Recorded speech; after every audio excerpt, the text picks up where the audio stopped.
You say it quiet, I shout it anyway. You call it rumor, I call it fate. You say exclusive, I say just wait.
Enough! Stop, stop, stop, stop! Enough! Let's go! Load 'em up! Bad take speed, run from leaks in the cold. To the boards up tight, we stir that pot till it tastes just right. Yeah! Who gonna enter the gaming grindhouse? Fires burn hot while the gears are grind out. Talk that talk, let the rage unwind now. We the blaze, the news, pull the flavor out. Who gonna enter the gaming grindhouse? Spam that hype, let the voice get loud. From the frame drops down to the cash grab crown. Say the glaze, the news, pull the flavor out. Let's go! Let's go! Let's go!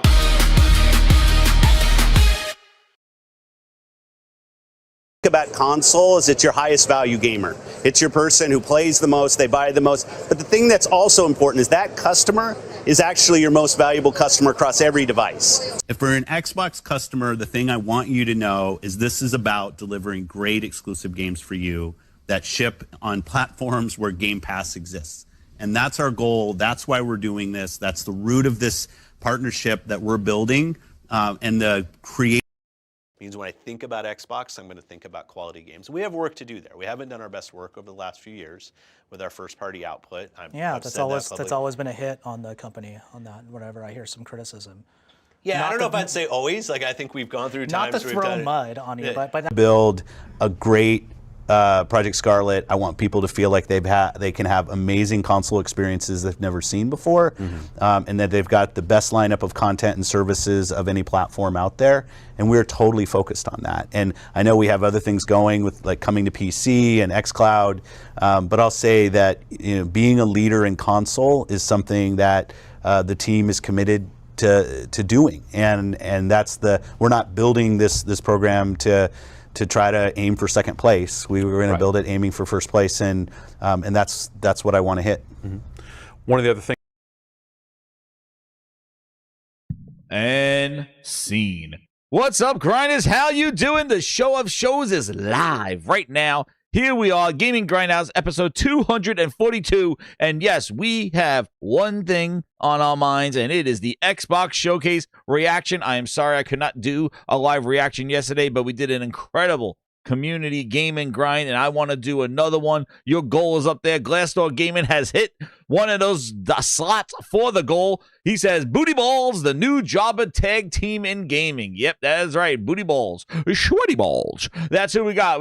Now we got Booty. Now we got Sweaty Balls. And he had an interview today, and we are going to break it all down. This is an epic show. We're going to go over the showcase. I'm not watching the whole thing. We'll skim through it and show some of the things that stood out to me. But really, as with everything, it's the drama, it's the messaging, it's the disaster, it's the talking, yapping that takes away from everything that they're doing. And once again, they still are running their mouths and they can't shut up about it. So we got to make fun of them and roast their asses as we go through today's Gaming Grindhouse. So hit that like button, subscribe to the Gaming Grindhouse. We deglaze the news over here. The grinders are cooking. We will do another community game night. That's your goal this evening. We will have another community game and grind. I'm going to figure out, I got to talk to Thrifty, how I got to get the Discord in there so we could do the game and grind on Discord so everybody could join in and we could just chat it up.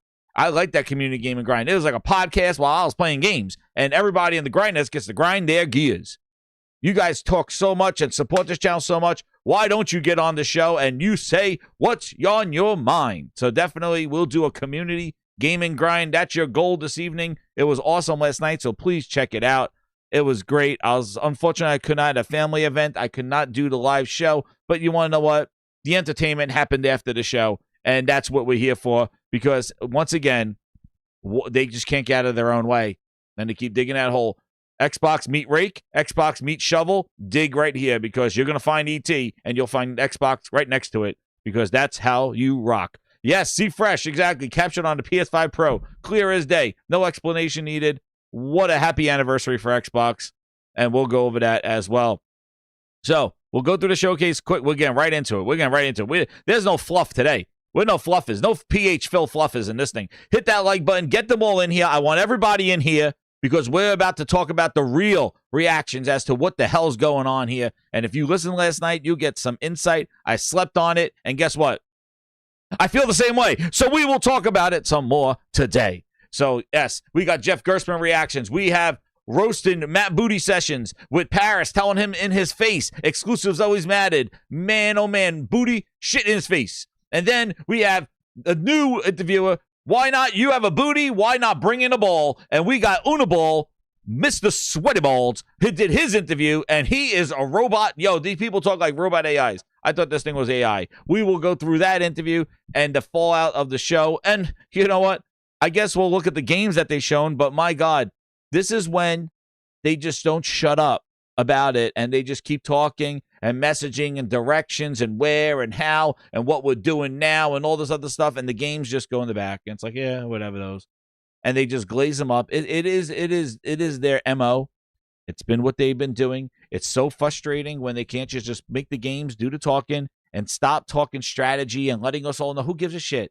Just do it, and we will see the fruits of your labor. But no, they got to talk. They have to anticipate. There's even problems with Project Helix. We'll get into it. It may not even be a thing anymore.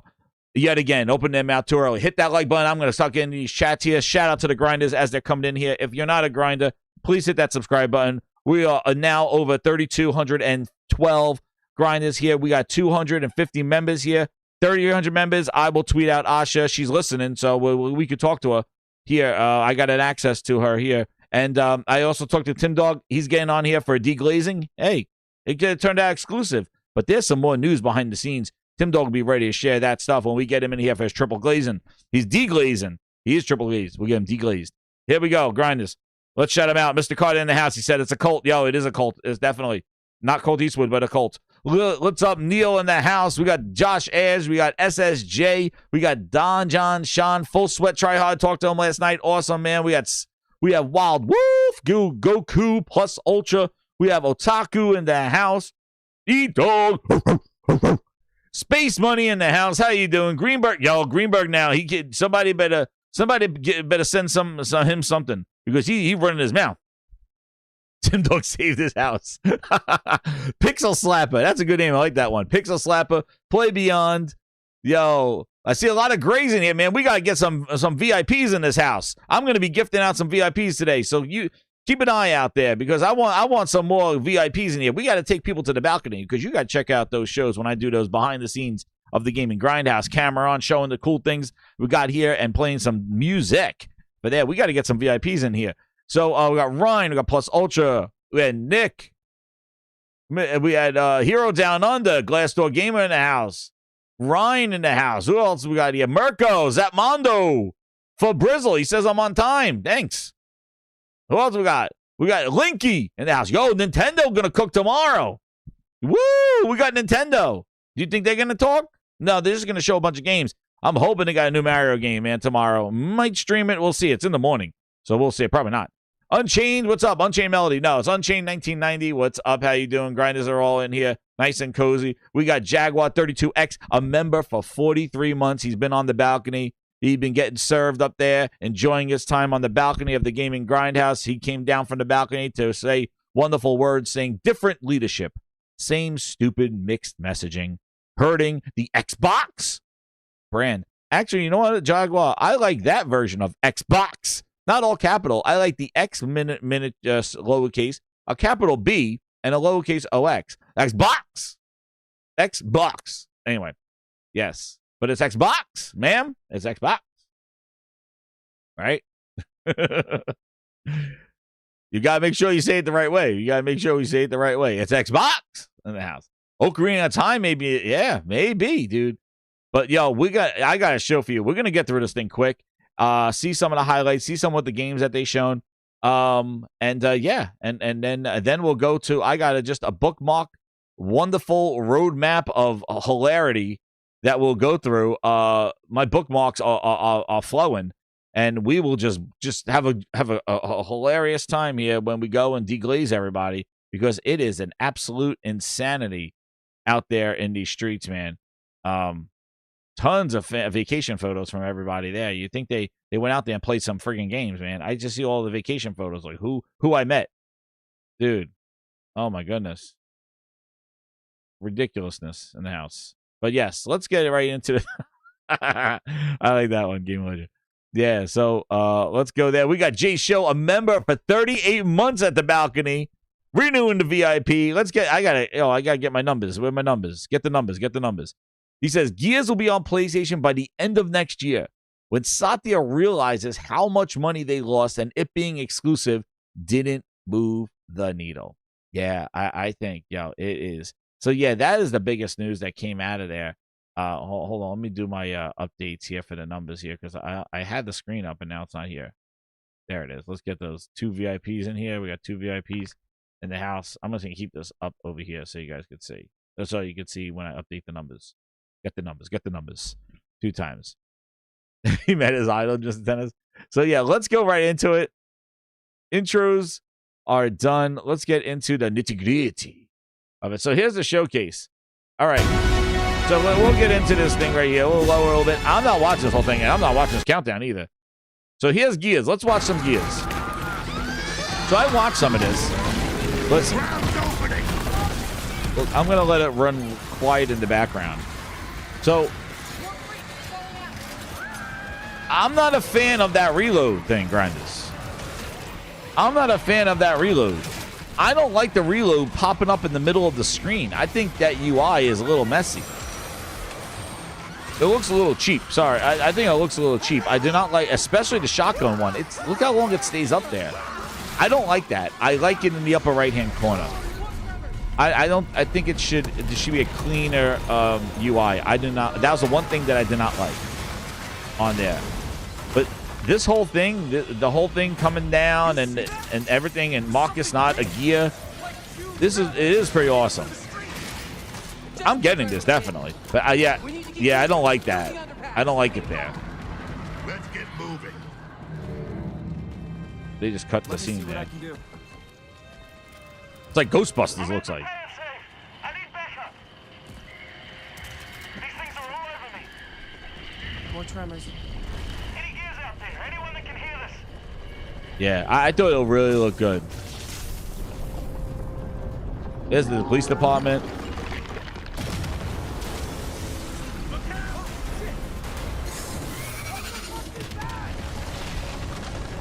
He runs right at it.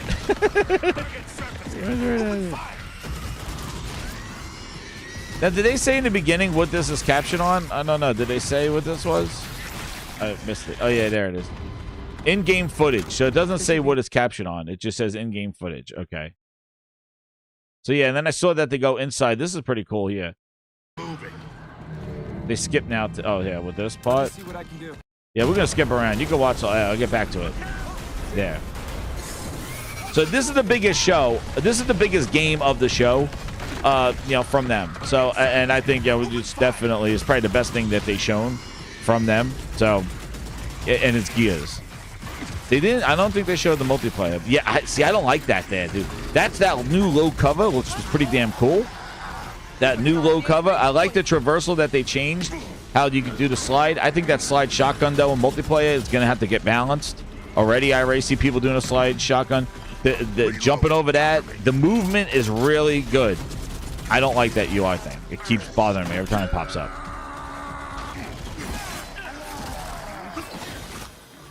And I saw Cliff Bazinski said these locusts go down pretty quick, though.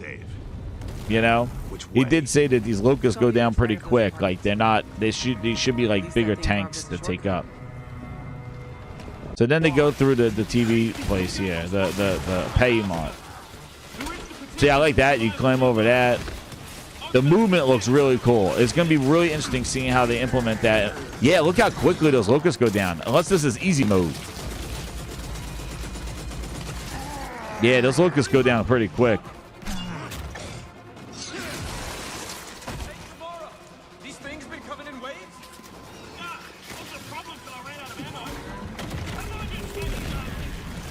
Oh, that's pretty cool. Emergence hole right in the place.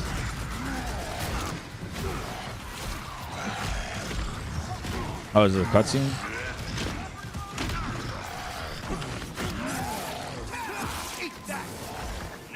I don't know if that was probably a cutscene, yeah.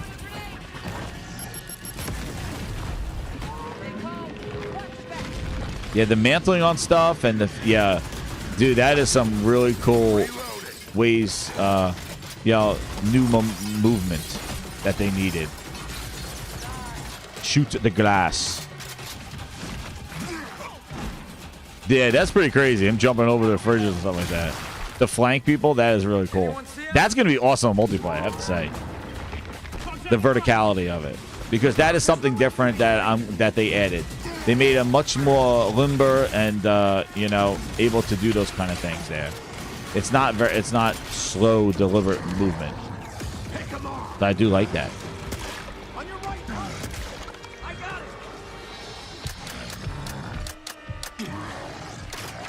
Uh-oh, Marcus in trouble.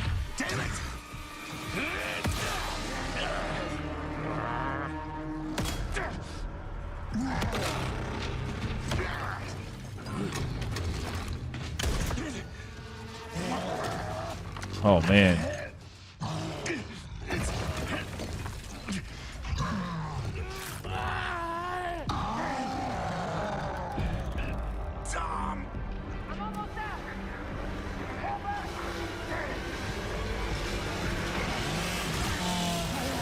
Oh.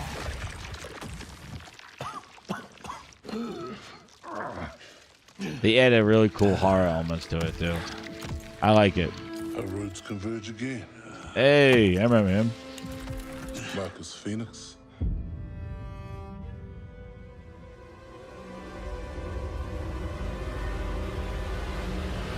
Yeah, cool, real. And I think this is some of the multiplayer and some of the campaign. That's campaign, yeah, multiplayer.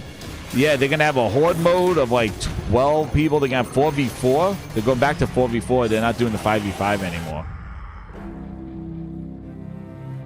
Looked awesome. Looked awesome. I'm getting it.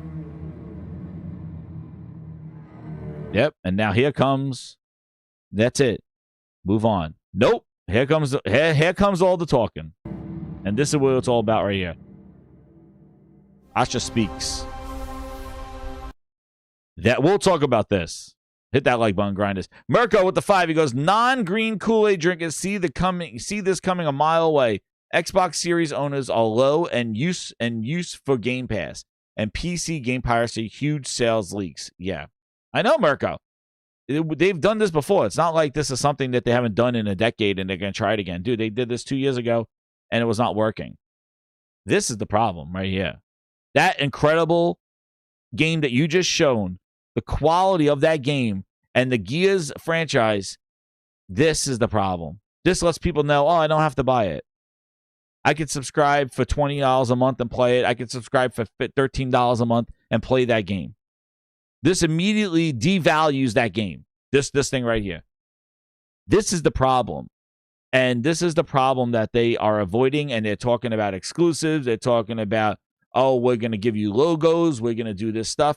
This is the problem. This is the problem. Imagine you're in a movie theater and you see that incredible trailer of that amazing game, amazing movie. And then the next thing that pops up, you're like, oh my God, I can't wait to see this thing. And they go, it's coming to Netflix. Like, oh, I don't have to come to the theater and see it. I just go watch it at home.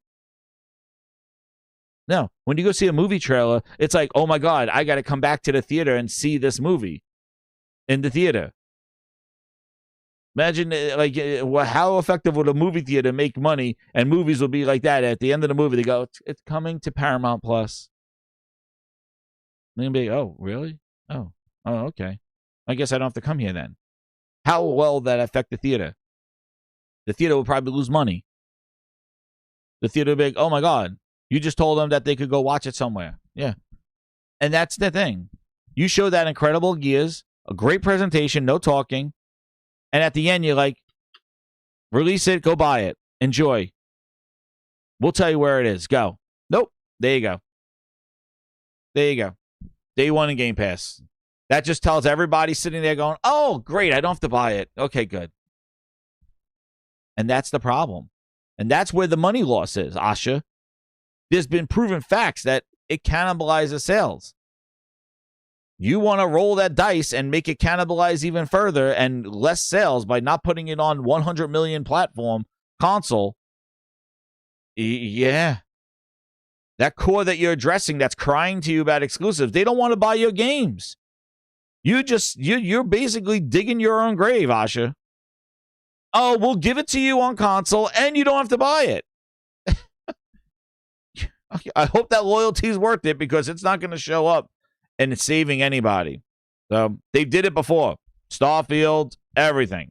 Everything was cool. Gears 5, Gears 4, everything in Game Pass. Ever since Game Pass has been introduced to put day one games, Microsoft quality and everything and buying games all just gone to hell. They needed to stop day one Game Pass, just like they did with Call of Duty.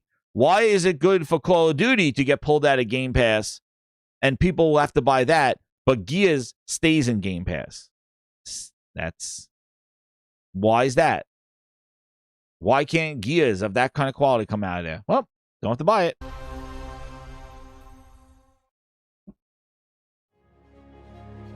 Welcome to the Xbox Game Showcase. And I don't like how she talks outside of her mouth. It's kind of 25 annoying. years, Xbox has delivered some of the greatest games of all time. Games that changed what was possible. Games that brought players together and games that defined generations. Xbox was built on the spirit of creativity and heart. Wow. Such powerful words from the Ashanita. You know what's so funny is she's telling you all about Xbox. Wait. I got this is the fun part, grinders. Wait. We're gonna go. Where's my watch later? Hold on. Where's my watch later? She's telling me all about this history of Xbox. Woo, Asha. Oh my God. Please tell me more. I need more. She's telling me all about this. Where is she? Where the hell is it?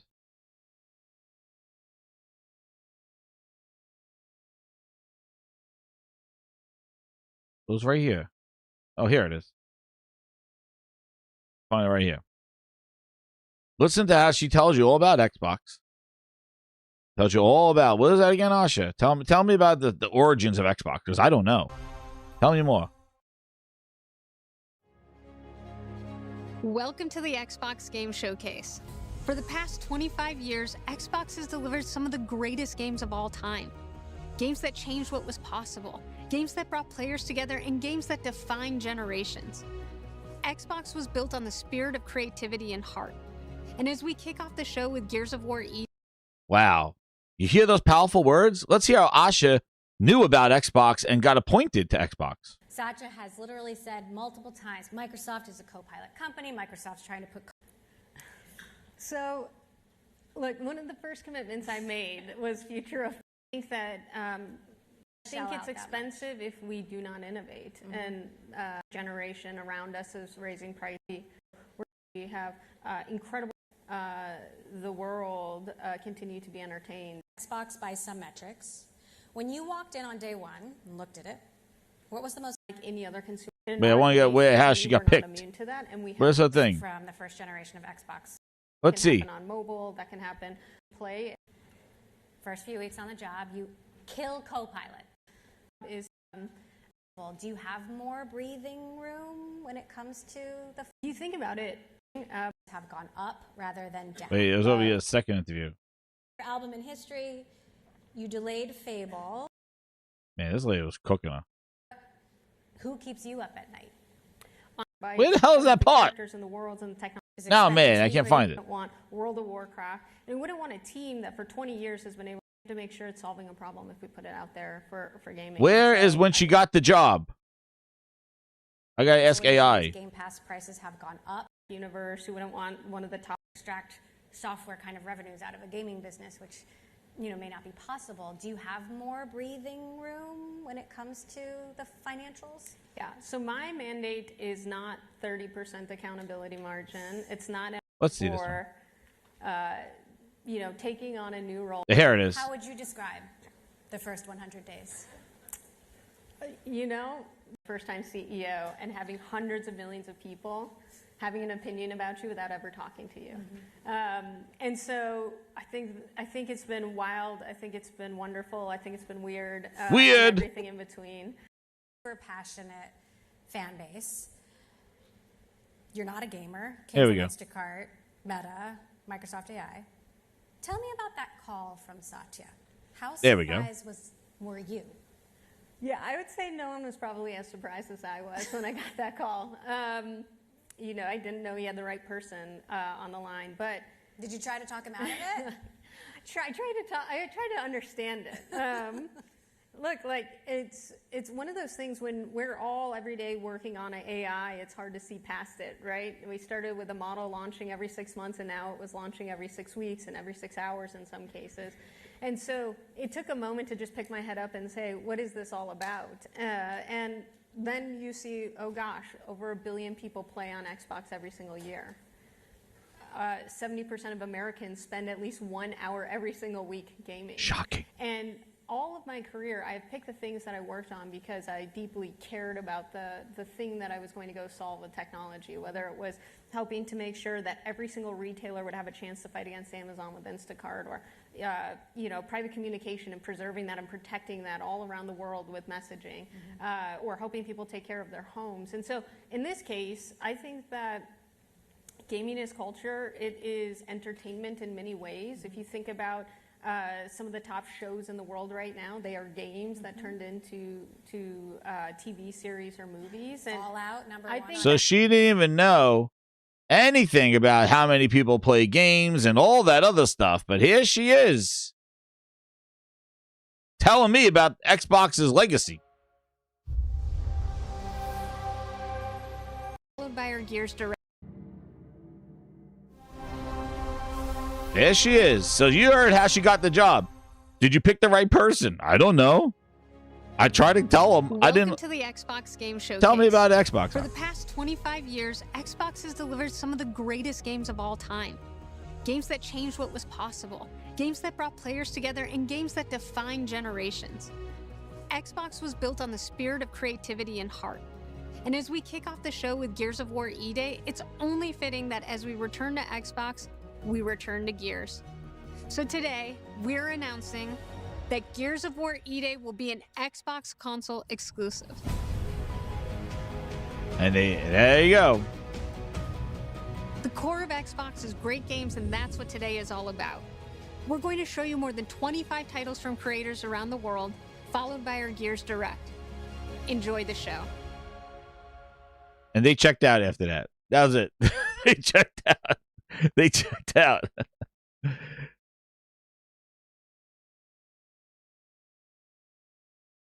And that was it. Right after Game Pass. A little bit of a deja vu. Right? Where is it? Let's see where.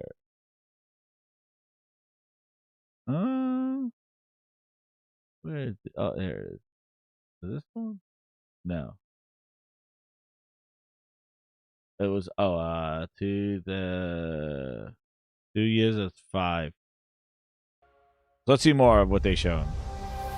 Xbox Studios.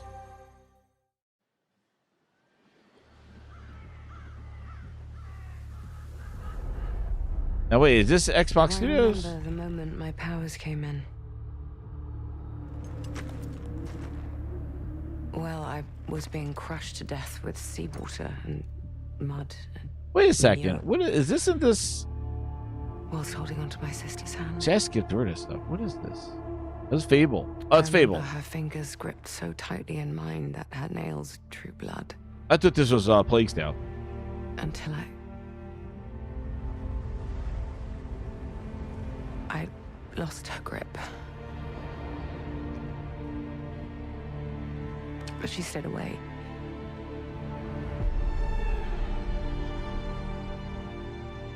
Yo, they keep showing cinematics with this game, man. We've seen gameplay, dude. They keep showing these cinematics. Dude, this is how they revealed the game 5 years ago. This is how they revealed the game 5 years ago. These cinematics. We need to see gameplay and what the quest system is. You want to talk about them? They're doing it. How we go back to cinematics? You ever seen a legend in the flesh? All that power. How do they use it? Killing mindless beasts. Fighting petty villains. None of that matters. Look what the guild shut out. A real hero knows how to wield power. Don't waste time on trivialities. You're back. And dressed like a twat. Got more important things to worry about than vegetables. A hero knows how to live with their choices. Oi! What the fuck was that? Well, I was just... Just sent my brother into the infinite fucking abyss without even asking permission. Remorse? Remorse is for the guilty. Look, I will tell you what I told them. Albion is broken, and I'm going to mend it. Albion doesn't need heroes. It needs a hero. You're a monster. And that hero Ooh.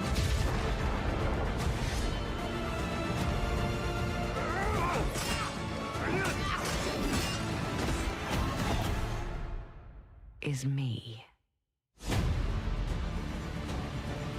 What? Yo, what happened to the tone of the game? Are they changing it? That's why it got delayed?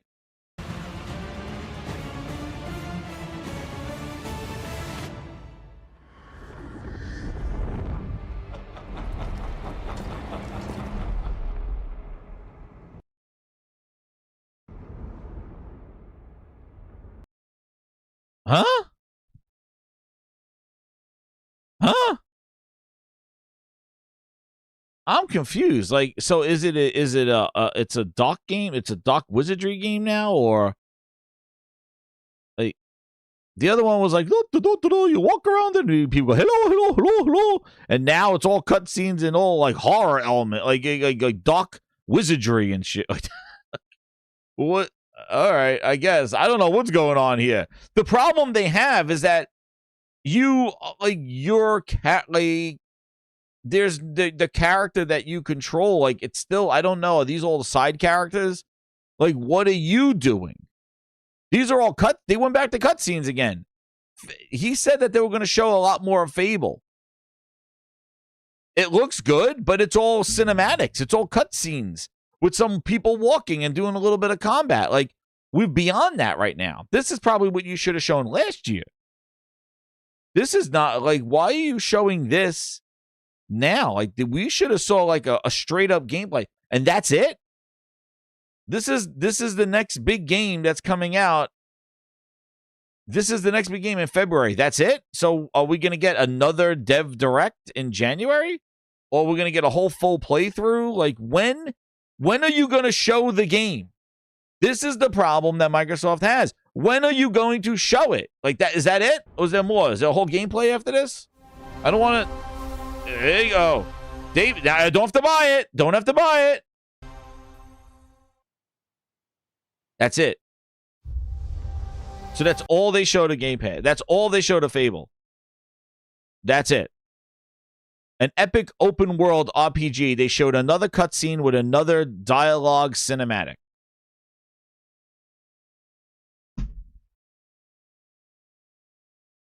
Like, I don't get it. Like, what game here deserves more time than Fable? It's been forever in development. It got delayed to February. It was supposed to come out in autumn. This is the trailer they had ready for the autumn show? Fable was supposed to come out in 3 to 4 months from now. In January, in January, they said it's coming out in autumn. This is the best. It seems like they rushed the trailer together and got an actress to say, "Oh yeah, remember her? February." You're telling me that this was the best you had? Matt Booty delayed Fable last week.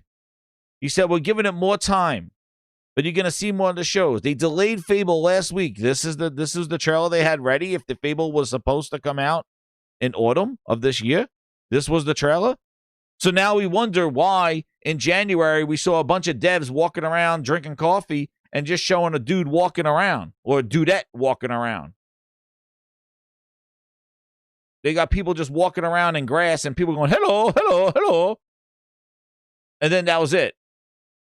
This is what they got now? for a game that was supposed to come out in autumn that got delayed until February, and it's just being delayed for polish. We went back to the cinematics. Dude, that's how they revealed Halo 3 years ago, with this the person talking and the cinematics of the game. And everybody questioned, was that real gameplay?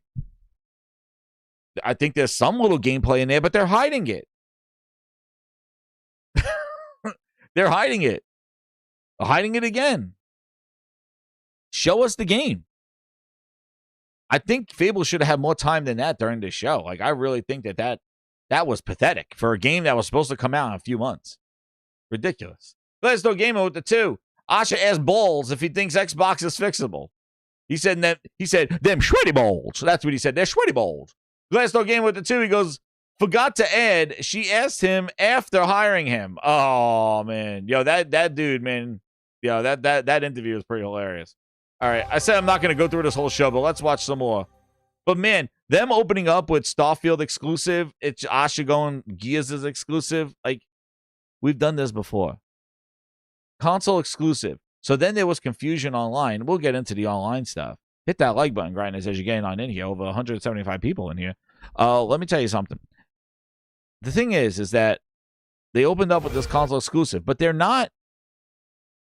People will question, is it not coming to PC? And it's like, no, it is. So it's just not coming to PlayStation, and everybody seems to be content with that. But then you just see all these games now, from now until the end of Clockwork, everything is going to PC. And my thing is if Asha had any knowledge of Xbox, any knowledge of IP, this would have not happened. You got to pull the rug on this. You've heard the You do story. not let Halo cross that line. And Halo, they did. the chief. And this looks good. You've seen it already, grinders. I thought the Halo looked good. But man, oh man. This was, and they got the flying mission, the 3 new missions. Looks cool. These are the 3 new missions there. But then today, I have the trailer on the official Halo channel. They posted that running on a PS5 Pro. Chief, you ever get tired of being the strong, almost silent type? No. That. Happy anniversary, Xbox. Happy 25th anniversary. Who would have thunk that? Steam and PS5. For the thing that created Xbox. And I'm telling you right now, July 28th, why? Who the hell is playing Halo in July? If anything, Halo should have came out on the anniversary of its release. Yes, I know that's GTA, but this is a remake. But it shows that they care more about that new audience of the PS5 and Steam. That new, I don't know why Steam. This is the thing. This campaign has been playable on all these devices except the PS5. They're putting it out to July to cater to the PS5 fans. That's what they're doing. This is a PS5 release. All the other people are just added on because through Anniversary Edition, through Master Chief Collection, I bought Anniversary Edition and I bought Master Chief Collection that included the Anniversary Edition. I have played the campaign 3 different times. This is like the third remake of it. Because they included Anniversary Edition. I bought Anniversary Edition, and then Anniversary Edition of 1 and 2 was in Master Chief Collection, so I got it again. And then now they're doing Anniversary Edition again. But the reason why they're putting it out July is not for the 25th anniversary, which will make sense. I would even say they should have bundled this with that green Xbox that I called. I said they should have made a translucent green Xbox because that was the OG, and they did. I would have bundled Halo with that. It's $50. But you honor Halo 25th anniversary in July? I still... But they're catering to the PlayStation fans. That's exactly what they're doing. Because they know that the PlayStation will be consumed by GTA 6, and they cannot afford having this thing come out on November 15th, the actual 25th anniversary. Maybe they have a skin come out or something like that, but then July. And I mentioned it last night. Gears being released on October 8th. We'll talk more about that at the end of the show, because that is definitely something that I want to bring up here at the Grindhouse. But yeah, I think July has to Chief, like, okay, great. I'll play it, but like, I just don't think, no multiplayer sucks on it. I think if you wanted to grab it, you want to get an audience. Like, see, that's where Microsoft just drops the ball. PlayStation doesn't have a Halo multiplayer. They have Destiny. It's close to it, right? But if Halo included the multiplayer, at least Halo 1 and 2 multiplayer, or an updated Halo 1 multiplayer, because we don't want to play one multiplayer. It was definitely, antiquated. Gears, we found out with Gears, Ultimate Edition that needed to be updated. But if they could have took the time and really did well, like maybe combined maybe the multiplayers of 1, 2, and 3 with this, with the campaign of 1, or just 1 and 2, or do something along those lines, some multiplayer, that would have been a much more compelling package for PlayStation if you were planning to introduce this to them. Now, the fact that you're not having multiplayer at all, because that was the big get with Halo. That was the multiplayer, was the thing. And that would be something that's kind of like, just like how Forza Horizon does so well on PlayStation, because there's really not that open world type of racer like that. It fills in a gap that the library of PlayStation doesn't really get, only from third party. Halo multiplayer would have filled in that gap as well, but they don't have it. So another miss on Microsoft for not including multiplayer for Halo. But now, who even knows if future Halo games will even show up on PlayStation anymore, if Asha continues to do what she's doing. But I fear people are looking at what Asha's doing as great. Like she's listening to the fans, but I feel like she's not really thinking what she's doing, because she doesn't know. She's listening to a bunch of eccentrics on that tweet at her, and just weirdos that she called them weird. And she's listening to that group and really making very quick and not very wild decisions. Like she came out, I don't know what changed, but like in her memo and stuff, where she mentioned about exclusives, she says, we're not going to be a knee-jerk reaction. We got to be strategic and think long-term, and we don't want to make any quick decisions. They pulled the plug on Gears like yesterday, and now Aaron Greenberg is debating that. But, dude, they have all this stuff leaked today, that they had this picture, I'll show it later, of Gears announced to PlayStation. They pulled it, and Jeff Grubb said it too, that they just did it. They just pulled it in the last few days. That goes complete opposite to what Asha's memo said. Asha said that we're not going to do anything quick. We gotta evaluate and move forward. How are you evaluating? You just pull the plug on something that could potentially sell on a competitor that they don't have right now. So I think because she doesn't know, and she's looking out for her back and looking out for her, how she's viewed, these PR moves are for her to gain access to these Xbox fans so that she could convince them to go to PC. That's her long-term game. So she's willing to sacrifice these franchises and send them out to die, which I'll talk about the release date, just so that she looks good for when she really shows you what she really wants from you. That's how I view it. I don't trust her as far as I can throw her. I could throw it pretty far, so maybe I shouldn't say that. Don't have to buy that. All that says is to the Xbox fans, you don't have to buy it. Don't need to buy it. Showing you all these great games, don't need to buy it. I don't know how they plan to get out of this hole. You're taking them off of PlayStation, you're putting them on there, and telling your fans you don't have to buy it. Good, continue. That's how we got to where we got. Keep telling them. Oh, this is Plague's Tale. Rise, Son of Rome. No, it's Plague's Tale. Move. I love Plague's Tales. I'll be playing it. This definitely looks a lot better too. They actually made like a Tomb Raider. It looked like a Tomb Raider. That looks good. Persona. We're not going to listen to music there. What is this? Or maybe you just want to spot. Yo. Oh, here's State of Decay 3. Let's see what that looks like.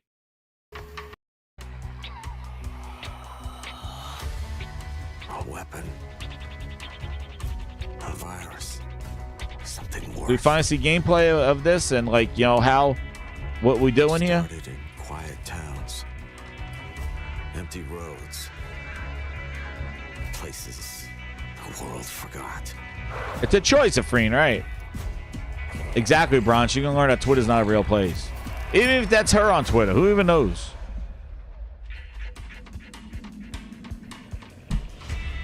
Can we just please see somebody just playing the friggin' game? Guys, I found a nest. Thank you. Just play. Don't change the screen. Just play. Nope. There we go. We'll always have each other's back. Because the world has become more dangerous than ever.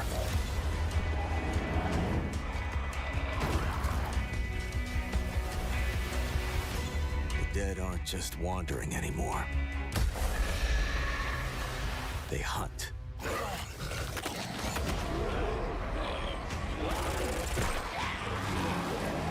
So they have hordes now, or like, get play. Just play the game. In the end. Thank you. Just no. It doesn't matter what Nope. you believe. No. What matters. Wait a second. Whoa, whoa, whoa. Wait a second. Whoa, whoa, whoa. Wait a second. Wait a second. So do we. Whoa, whoa, whoa.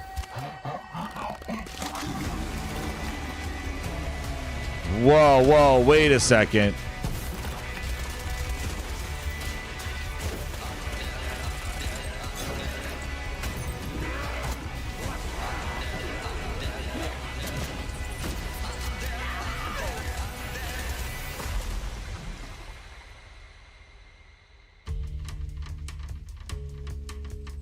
Hold on, Grind. Hold on. All right. Was there any explanation with this? And I don't know how many of you played State of Decay, but State of Decay is not that. That's not State of Decay. State of Decay was you take care of your base, you go out and you try to sneak and collect resources to build your base stronger. And occasionally you may get into a gunfight here and there and set traps, but you are not going out there guns blazing, running at zombies because there was permadeath in State of Decay. So are we done with that? Because it's looking more like Left 4 Dead third-person jank than State of Decay. So is that what they're doing? I don't know. Do they explain? Because State of Decay was not that. State of Decay was you go out at nighttime when you try to go into abandoned houses and try to gather resources and come back and then build your base and get stronger and get better weapons and stuff. But you're not going out there hunting people. So now, like this part right here, like you permadeath. Like there was permadeath in State of Decay. That was the whole thing. Like you would send people out in your camp, and if they died out there, they're dead. Like you lose them and you lose their abilities. What's up, old man gaming guru? Like this part right here, like I like, dude, they're running right at like this part. Look at that. What? You just run right at, like, look at this. They're running right at zombies. There's something. Hello? Is that what this game is now? Okay. I just want to know because I didn't see anybody on the internet say like, oh wow, nobody. They don't care. Nobody has said anything about any other games besides the stupid exclusivity shit. And the games are not even exclusive. They're still on PC, and it's only 2 of them, and nobody cares about Gears. All the other games that Microsoft announced were just like, whatever. Oh, whoa. Oh, I gotcha. Hold on. I see what you're saying. I gotcha, Grinders. So nobody, I gotcha. Oh, okay. I hear you.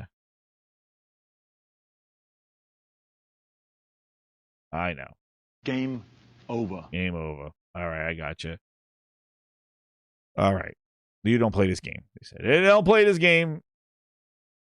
It's a raid mode or something? Yeah, I don't know. But it seems very, like, there's no concern from... Dude, this guy who jumped over. Like, look at this guy.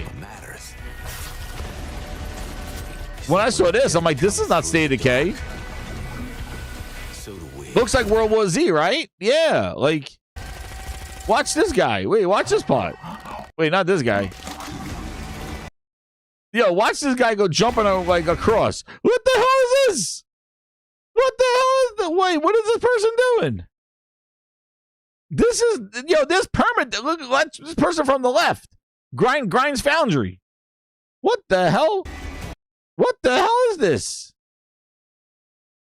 First off, oh my god, those effects look like trash. Those slime effects look horrible.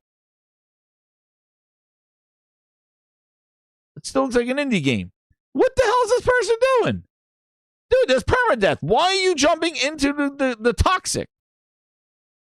What the hell? What are we doing here?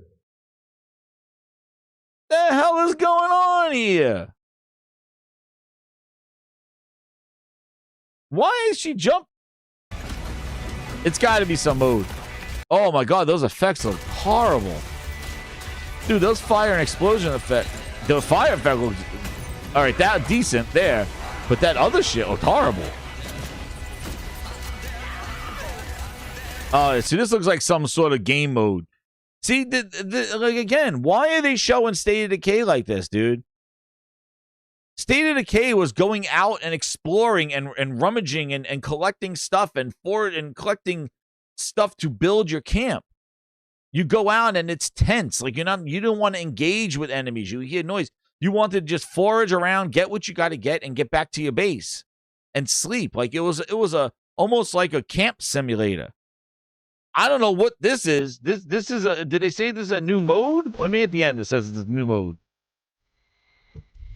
All right, maybe not a new mode.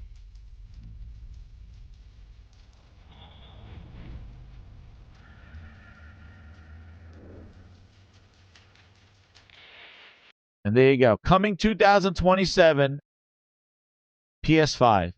Asha, you couldn't pull the... Why is this?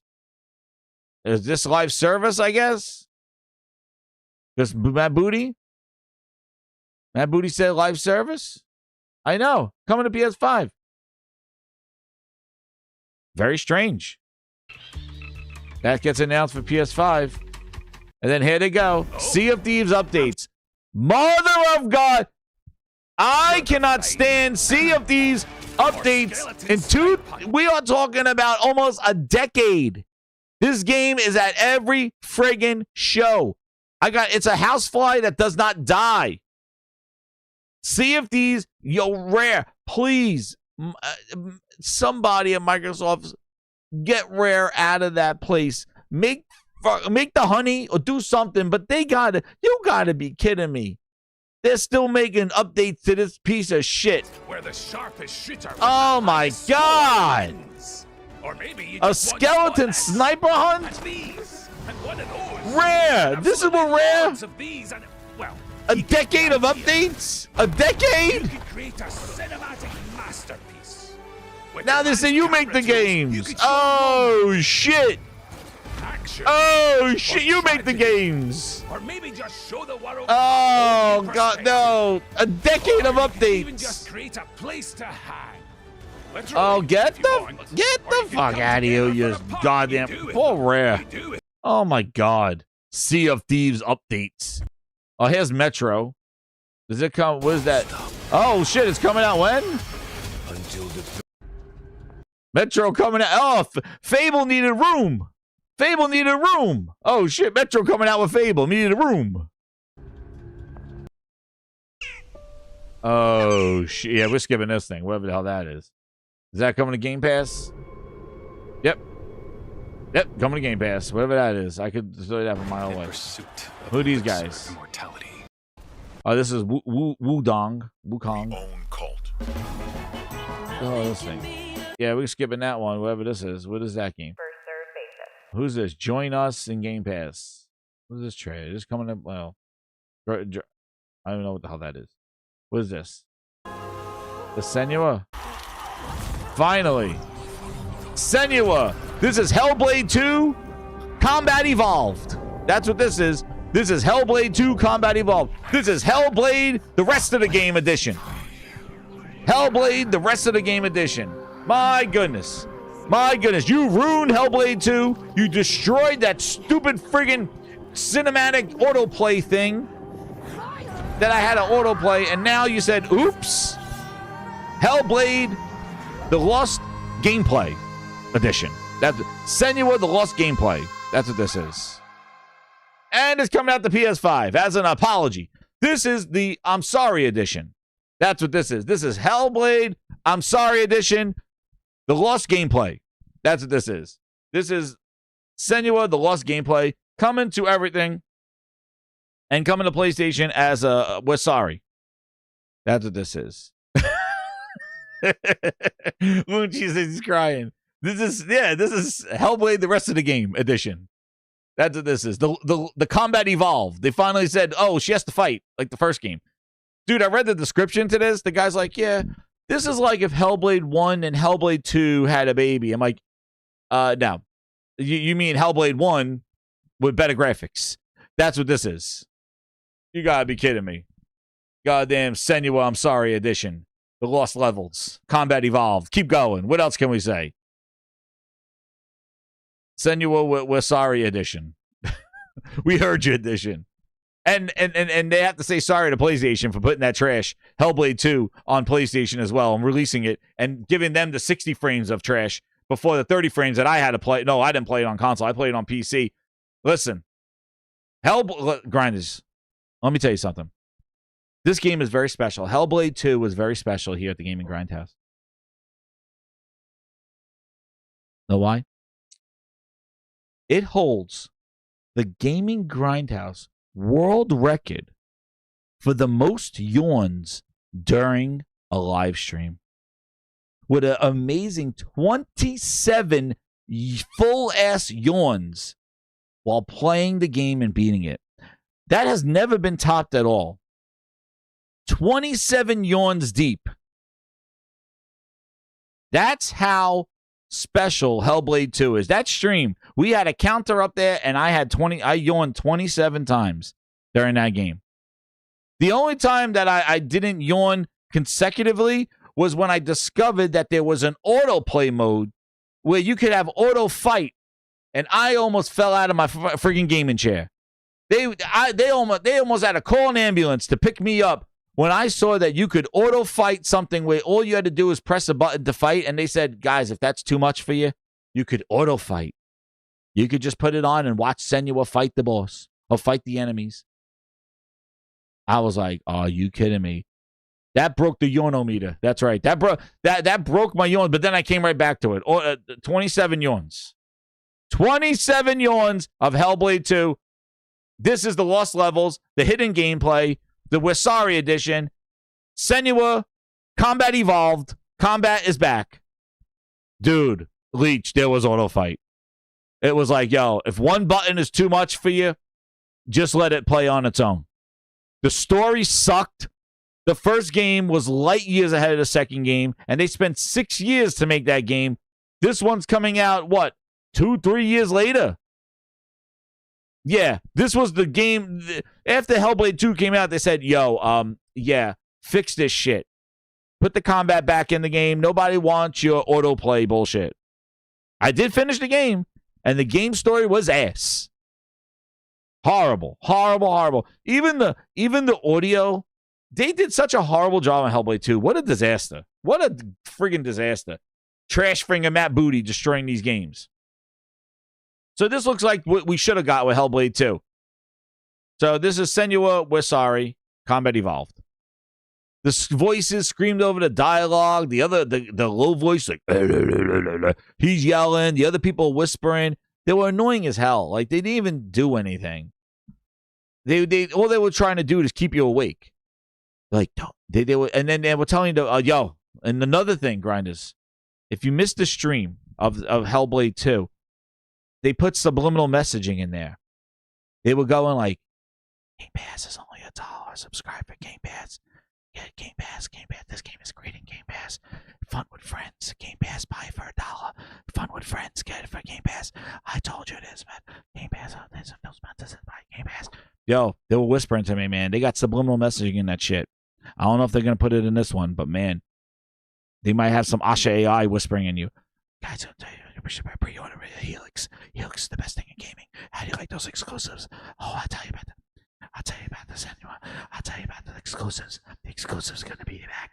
Here's an exclusive, but then we'll put other games on PlayStation. I told you about that, Samuel. Listen to me.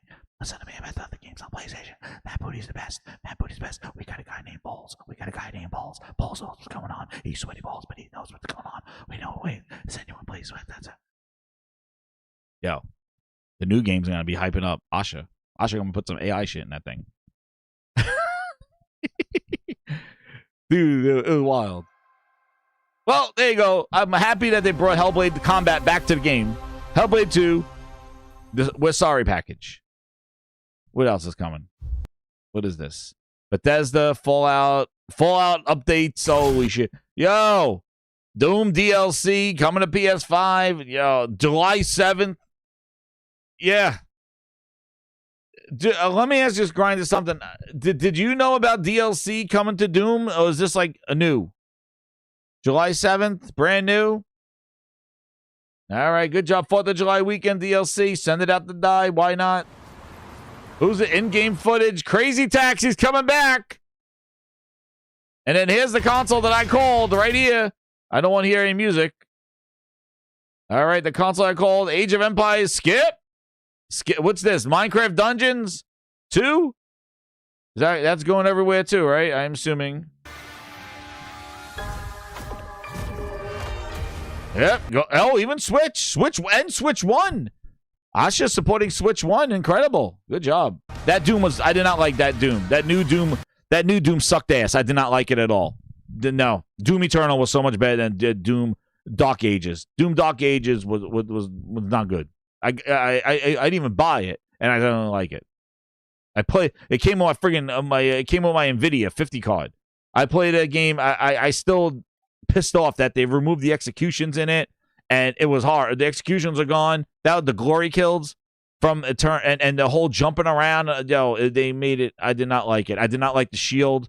I thought at first I liked it with Krull. Nope. They neutered that game too, the Dark Ages, and they could kiss my ass with those flying dragon missions. That's what they could do with that one. I was flying that dragon, lost in space for a half hour. That piece of shit flying that dragon shit. Yo, if I want to play Panzer Dragoon, then tell Sega to make goddamn Panzer Dragoon. But in Doom, I don't want to be flying a fucking dragon. Bullshit. All right, for 20 minutes and then shooting turrets. That's not Doom. All right, that's not Doom. Flying a goddamn dragon, shooting at turrets for a half hour. This is some horse shit. Yeah, that game trash. They wipe my ass, that one. Give me back Doom Eternal. Flying dragons and shit for 20 minutes. I'm like, when I get off this dragon? Like, oh, you can't get off the dragon yet. You got to kill these. Oh, there's a turret on the left side. There's a turret on the right side. They got a turret in front of you. And after the turret, you got to fight another turret. And then you can land. And then you got to get back on the dragon and do another turret. Yo, the fuck out of here. Hell out of here. Doom Eternal, man. They got the music playing. I was friggin' jumping around on the sky. I was swinging. I was shooting and swinging and jumping on people's heads and doing gory kills. And it was friggin' people, as soon as they lit up, I wanted to go rip their heads off. And then I jumped up in the air. I had my tassel thing. I was swinging around. It was friggin' a hype train, man. Doom Eternal was friggin' awesome. Then he goes to Xbox and he say, oh, yeah, here's fly on a dragon and we remove the gory kills. Oh, shit. Get on it, Sega. That's right. The Ozempic dragon section. Dude, get the hell out of here. I was like, why am I on this goddamn dragon? All right. We got Minecraft. Yes, Booty's happy. What's this? This is Xbox Skip Edition. Oh, this is that magician game? Yo, why does it look like BioShock?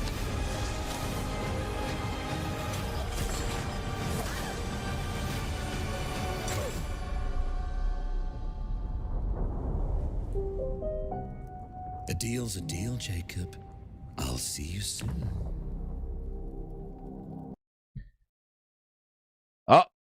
has Frog's favorite. Shout the Frogs, wherever Frogs is. Frog, it's your favorite developer, Focus Entertainment. He goes, that's an instant. When Frog sees Focus Entertainment, yo, whenever Frog sees Focus Entertainment, that will grind his gears all the time. Frog sees Focus. Except for Plague Tale, I guess. Don't buy it. You don't have to buy it. Thank you. Don't buy it.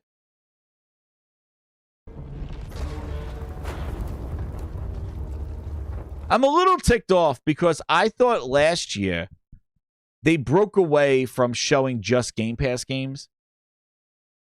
Last year, if you remember, last year during their showcase, they actually broke away from showing only Game Pass games.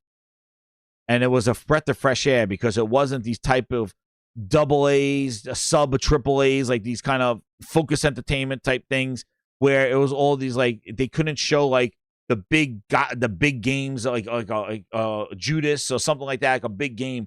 They couldn't show it because it's not Game Pass. And last year they just didn't show only Game Pass games. They showed some games that were not in Game Pass.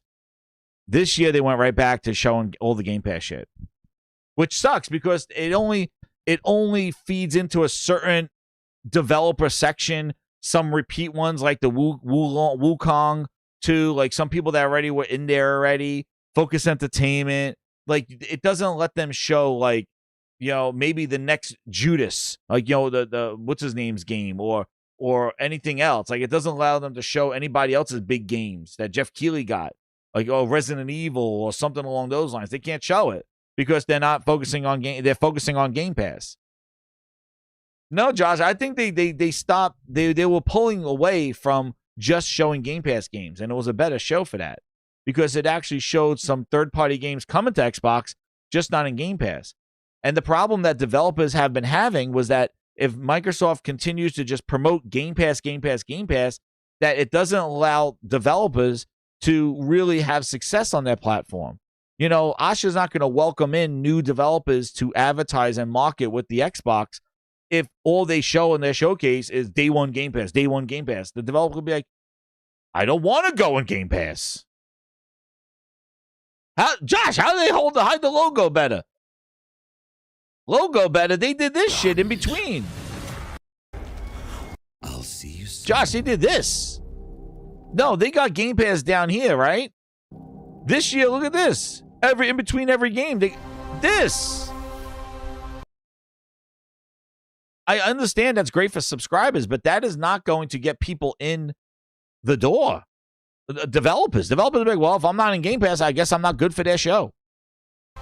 And last year, I thought they got away from some of this stuff. Like, balance it out. Don't just show day one Game Pass games. Show other games, too. Because it limits what you can show. Like, that's why I felt like their showcase was very just kind of like, oh, yeah, like a filler one. It wasn't like, yo, they're showing bangers. Like, what Sony, even Jeff Keighley showed. Like, they were not showing big, like, you know, like, whoa, like that game. Yeah, it's like, they weren't because they have to show for Game Pass. Like, they're okay games, but they're just of the same jank and just middle of the, like, the middle tier, the $50 tiers. You know, the $50 games. See? This is exactly the screenshot of exactly what I'm talking about. Yeah. You know what I'm talking about. I think they should open up and show other games that are not in Game Pass. Yeah, that's about right.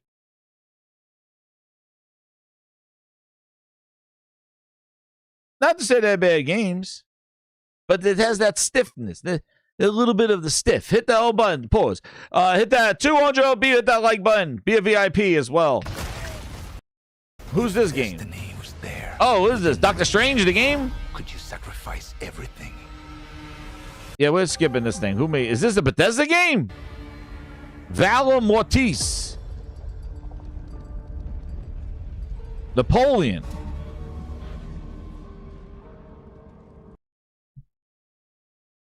Who?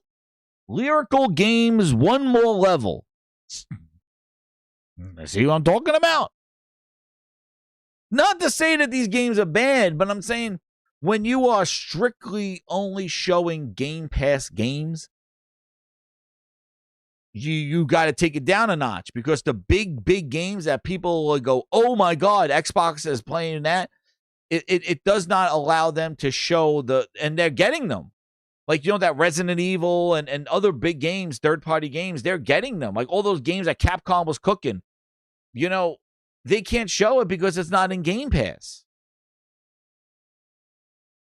And it makes their show showing like, oh, well, here's our games and here's a whole bunch of double A's. Here's a whole bunch of like lyrical game, like these guys. Like, then just have a Game Pass show, but then also have a portion where you show third party as well. Because I do think it does your console a disservice to do that. Like, that's why it allows PlayStation to show like banger, incredible games, because they're not hooked on to only on PlayStation Plus, which will be those kind of games. And I thought last year, again, correct me if I'm wrong, but I thought last year they actually were doing more of that and not hyping so much everything is in Game Pass. They would say like everything from here is Game Pass, but like the beginning would be some of their games, and then they would show some of their some third-party big games, and then I'll say, oh, and everything from here on is in Game Pass. They should do that, not this, because it really takes down, I think, what you can show. And it does your console a disservice, because people just think those incredible, like, AAA banger third-party games are only on PlayStation and, because they get to show it. You know what I mean, right? And it makes this show seem less than, because it is. They keep doing it. Like, yeah, guys, come on. Like, you're not getting the big banger third-party Capcom games because you got Game Pass. So, whatever. They went back to it. Oh, here's the Bethesda section. What do they got? We'll show you the ropes. Oh, my God. This is the other thing, too. Come on, man. Stop with these goddamn updates. Is this online shit? Holy shit. Dude, this game is like a decade old again. Show you the ropes. This game is a decade. This is fucking old. Where is it? Where is it? Ain't nobody got time for that. Ain't nobody got time for that. Yo. Bob is going to need every trick in the I was playing this game. I heard that caravan should arrive tomorrow. I played this game in 2006. Holy shit, 2016. Oh shit! Flight sim again? Ain't nobody got time for that.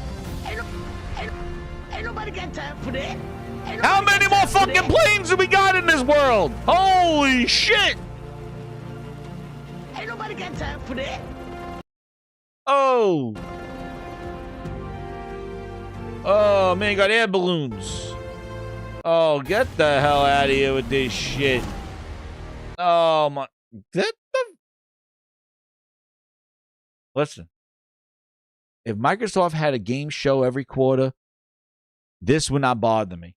But the fact that they show Dev Direct and they show developers drinking coffee, doing friggin' ass cartwheels, smiling and grabbing ass, and then they say, wait to showcase, and they come to this one show that's in June, and they get to show this is their show, and they fill it up with this horse shit. Yo, you tweeted out the announcement of of Call of Duty in a tweet. These three games should have had the tweet following that. And you should be showing bangers. Where's Blade? Where's Kojima's game? Where's the OD? Where's Kojima's game? The horror game that's going to make you shit your pants. Where is Kojima? Where are the big games? Every show. Horse shit. Like, really? More planes and flights and move. More planes. More planes. Sodas, how is this cat?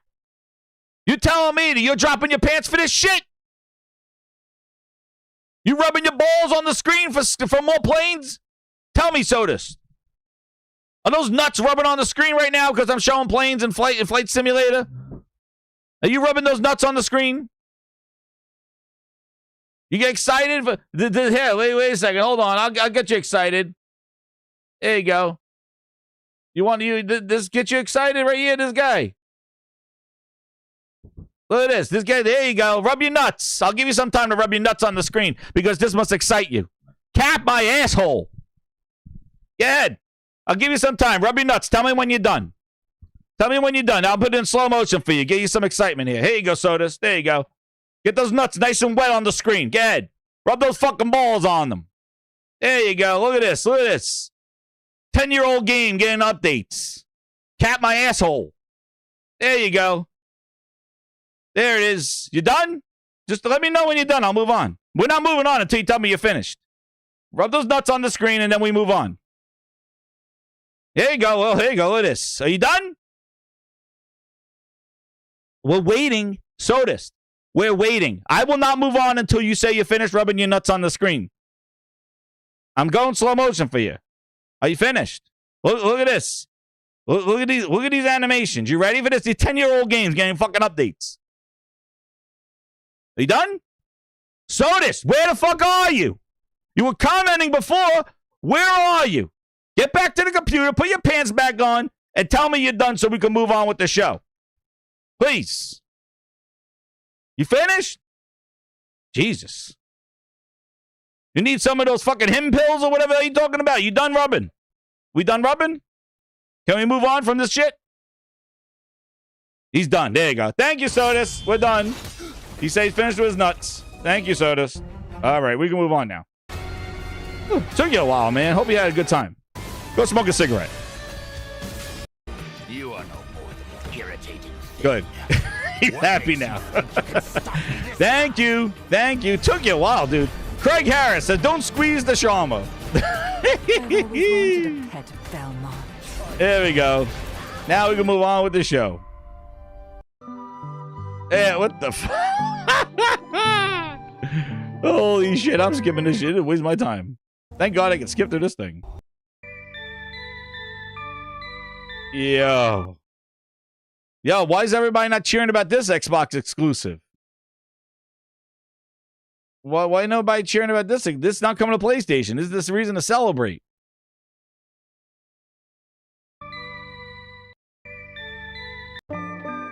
Yo, this is a Xbox exclusive. World premiere. Did it do the world premiere? Yo, this is not coming to PlayStation. Were they cheering for this in the stands? Were they cheering for this?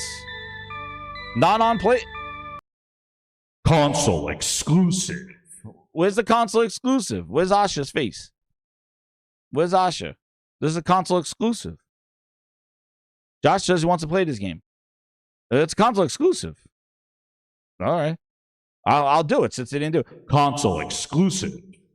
All right, there we go. Move on. World premiere. Oh, world premiere. There we go.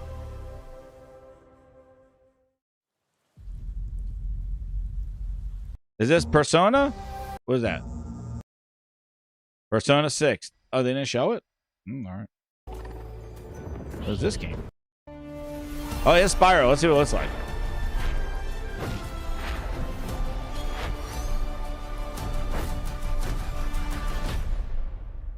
Oh, Bad Magpie. That was another exclusive D? Oh, man. Yeah, see, I don't think Activision making any more exclusive games anymore. They're done. They made Switch 2. Who's developed? Toys for Bob. So this is what Toys for Bob spun off to do? Because I thought Toys for Bob left and went independent. But then they then they went back to Activision. And then now they made this game. So actually, this says spring 2027. Finally, everything else didn't have it. Other ones didn't have a date. They just had a year. Yeah, Free Roam and Spyro. Yeah, they left to do that. I wonder what they wanted to do before. Play day one Game Pass. Oh, is that so? Spyro's day one Game Pass too. They came back for Game Pass. Weird move though. They left. How did Toys for Bob leave, get to do Spyro, and then come back and then go in Game Pass? Why didn't they just stay? Weird. Well, with the independent contractor, how did they get that IP? They don't own that IP? Do they own that, or Activision owns it? So they must have went independent, then went back to Activision saying, "Can we use your IP?" and then put it in Game Pass. Really, I don't know. It's strange.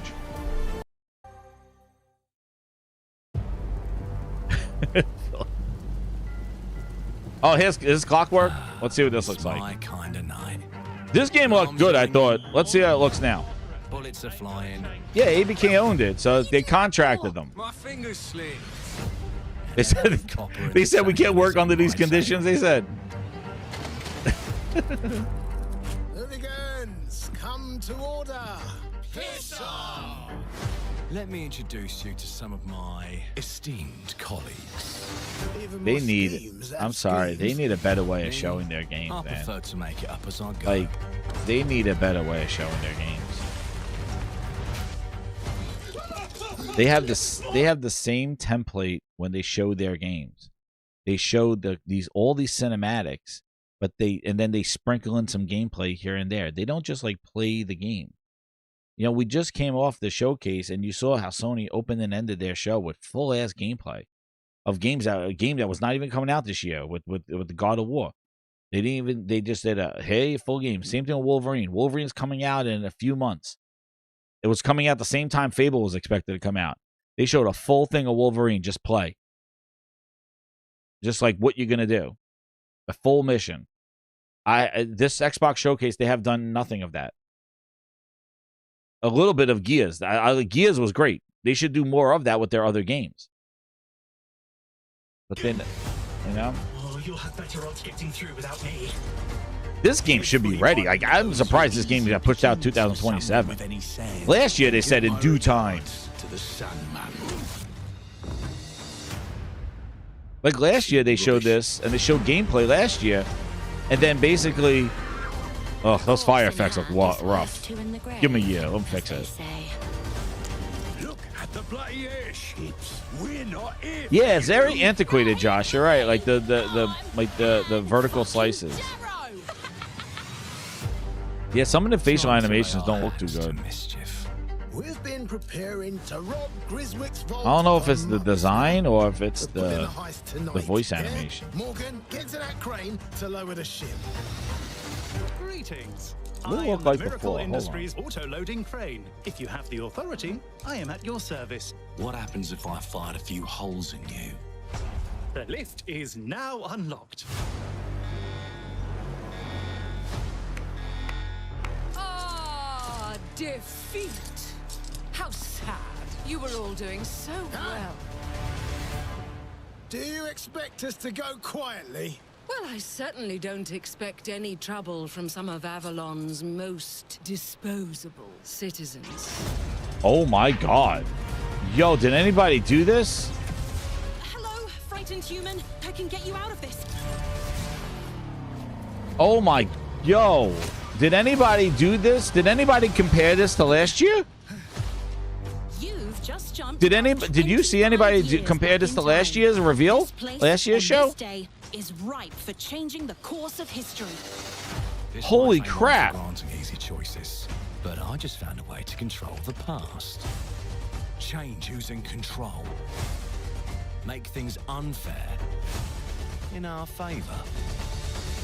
Brought you a little toy with a big mouth. What a proper little villain. A better villain than you'll ever be. You decrepit old soap. It's declining every year, dude. Look at this. First, watch this. I'm just looking at last year's. The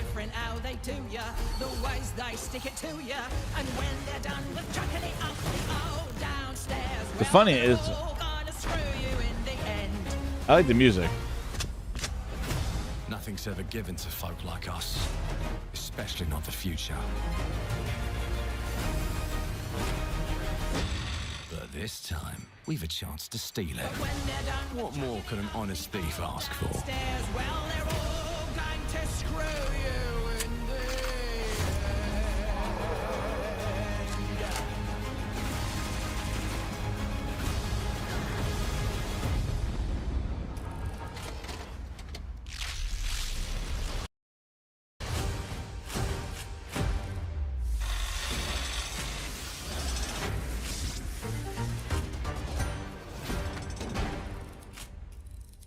All right.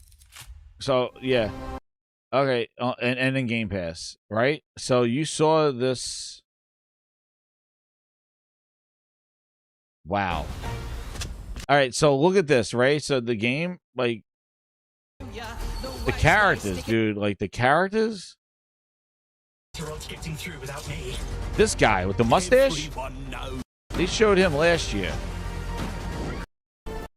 Getting through without me. Griswick's vault. And it's coming out next year. What does it look like next year if it keeps getting downgraded every year? Morgan, get to that crane to lower the ship.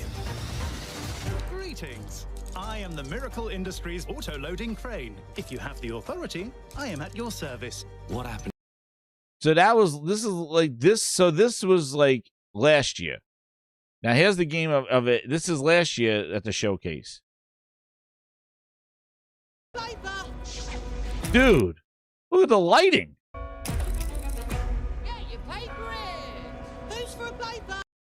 Look at the lighting in here.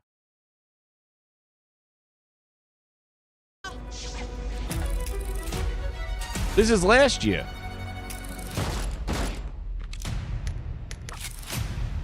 Here's to playing in the mud.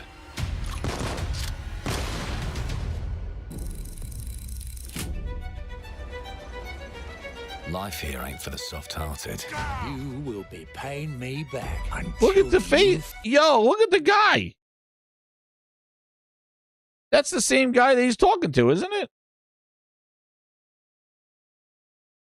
If I fired a few holes. Yo. In you. This is the same guy. Fucking rust. It ain't for the spineless. Look at this guy. Whoa. I don't think, did anybody do this? The past. Where's the, yo, I can't believe the deflections that people are doing. That if God of War got one goddamn hair follicle missing, the peach fuzz on Aloy, they count the peach fuzz on friggin' Aloy, screaming about puddles and Spider-Man, and not one iota about what they shown last year. Dude, look at this guy. Yeah, look at this. Yo, that, you know what? This deserves a Grinds Foundry. We're doing Grinds Foundry here. I'm sorry. No. I didn't see anybody even talk about this friggin' game. It's all been about friggin' Gears of War, and this is the problem that Microsoft has. This is no. You're not. No. This ain't happening right here. We got to deglaze. There's a deglazing going on. We got to get deglaze. We got to deglaze here. This is not. I'm not even going back to 2024. You see 2024, dude. You're gonna be like, who? What? Yo, 2020. Yo, I'm gonna really humding you with that. Look at this friggin' puppet. Pickers off me. And this sure as shite ain't for the. Ever be, you decrepit old soak. They'll say it's lighting. That's a clean sweep. Look at last year. Look at the lighting. There has been a crime. Justice itself has been affronted. I have been burgled. Lord. Yo. Yes, I got that part. Do you know? Look at this guy.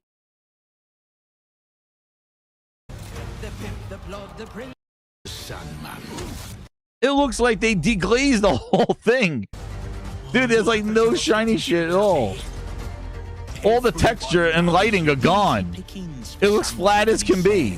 Then give my regards to the Sandman. I'm gonna run them side by side. You tell me.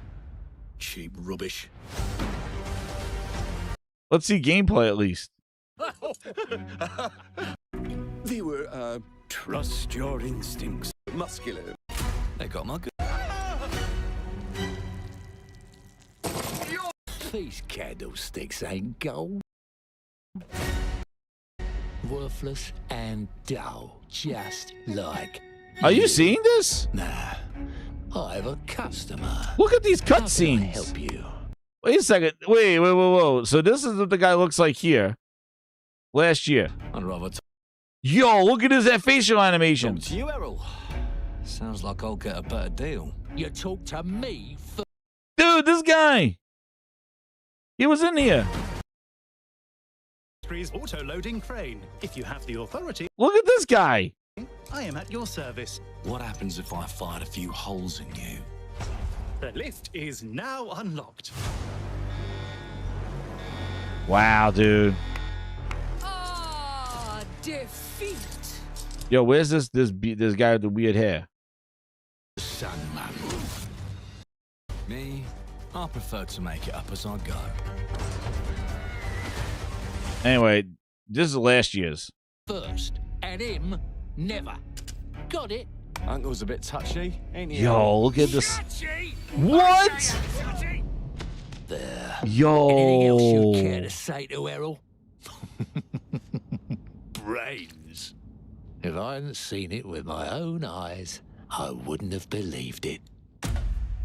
Round here, it's all sharp edges. Look how good it looked last year. Empty pockets. Maybe this is the PC version. Blood on the cobbles. Goodbye. Yo, D with the VIPs. D. Thank you, D with the 5 VIPs in the You house. fucking meat sack! I'll leave you with a pissing bad of peace. Yo, this guy. Past. Change using. Anyway, I think you get the point, dude. Oh, that's that Some guy of again. Avalon's most disposable.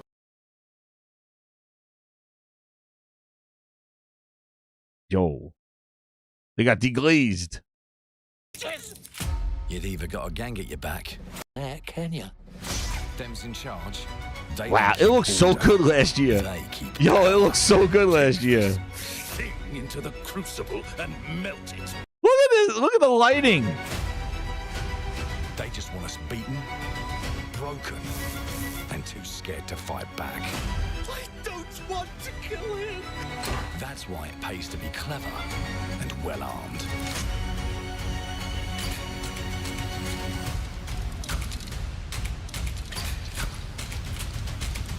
Let's go and end a few arguments. I knew it looked better last year because I was really hyped for it. And then when I saw it this year, I was like, "Ooh, what happened?" Don't get cocky. They've got a weapon far worse. Maybe the PC version. Time. And if they can rewrite history. Dude, it's the same trailer from last year. Oh, the bullets, when you could pull the bullets out of them. Dude, last year, this game looked like it was ready to go. And make it like it never happened. Let's see what they did last year. Dude, they basically just did the same trailer. Isn't that crazy? They basically did the same trailer with the character introductions, the combat, and then the same thing where he does time again. They just basically did the same trailer again. We can change the world as we know it. One choice at a time. And I can even go back and change the past. To change. They basically did the same trailer. Now let me alone and piss off. Play it day one with Game Pass. Oh, Phil Ness. And navigate the battle. Damn, they get like a... Nothing's ever given to folk like us. Especially not the future.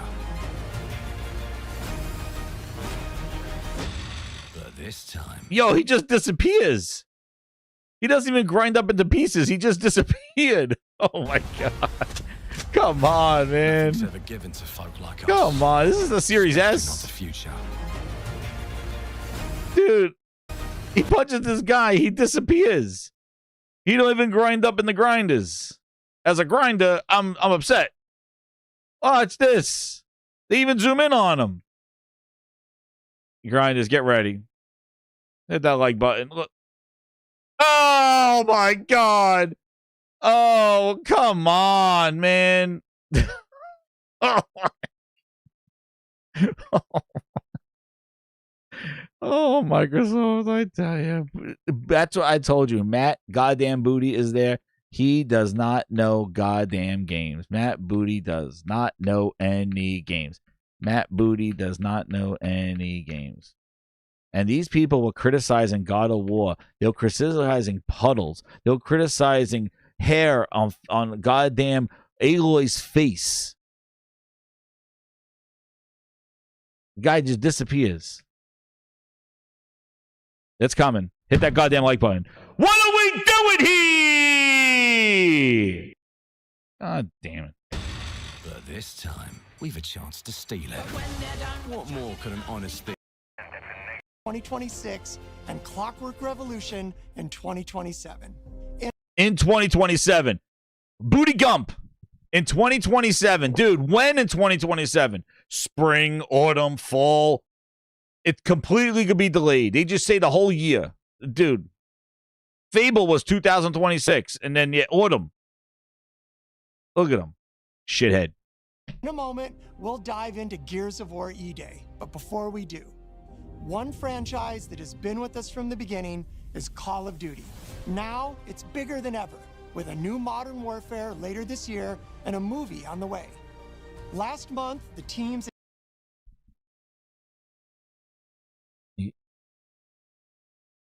Are we... Yo, they ended with Call of Duty, and Matt Booty talked about a goddamn Call of Duty movie. Well, that's how they ended their showcase. The one more thing was Call of friggin' Duty and a movie. I'm beside myself on people watch this show and nobody had anything. Dude, they ended, Jeff Keighley ended with Final Fantasy. Sony ended with friggin' brand new God of War straight up gameplay.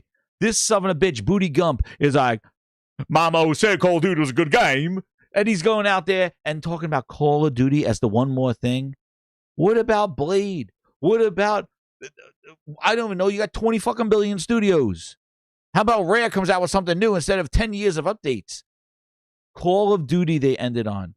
And downgraded Clockwork Revolution. Before you get trash face off my screen, this is when they initially showed this Clockwork Revolution. Dude, we've been seeing this game for 3 friggin' years. We've been seeing this game. For 3 years, we've been seeing this game. 3 years, and it's been downgraded every year. Here's your console. Look at the faces of 2 years ago. Dude, these were the faces of Clockwork Revolution 2 years ago. What the hell is it going to look like next year? Know what it's going to look like? Know what the face is going to look like? They're going to look like this face. This shit face. To ruin. This is what Clockwork looked like 2 years ago. If you resist, dude, this Clockwork 2 years ago. If you alter our past, if you threaten what I have built, there is nowhere in space or time where I will not destroy. Look at the faces. You. 2 years ago. Look at that. Look at the animations. Look at the animations. That still looks rough. Yo, they're destructible environments.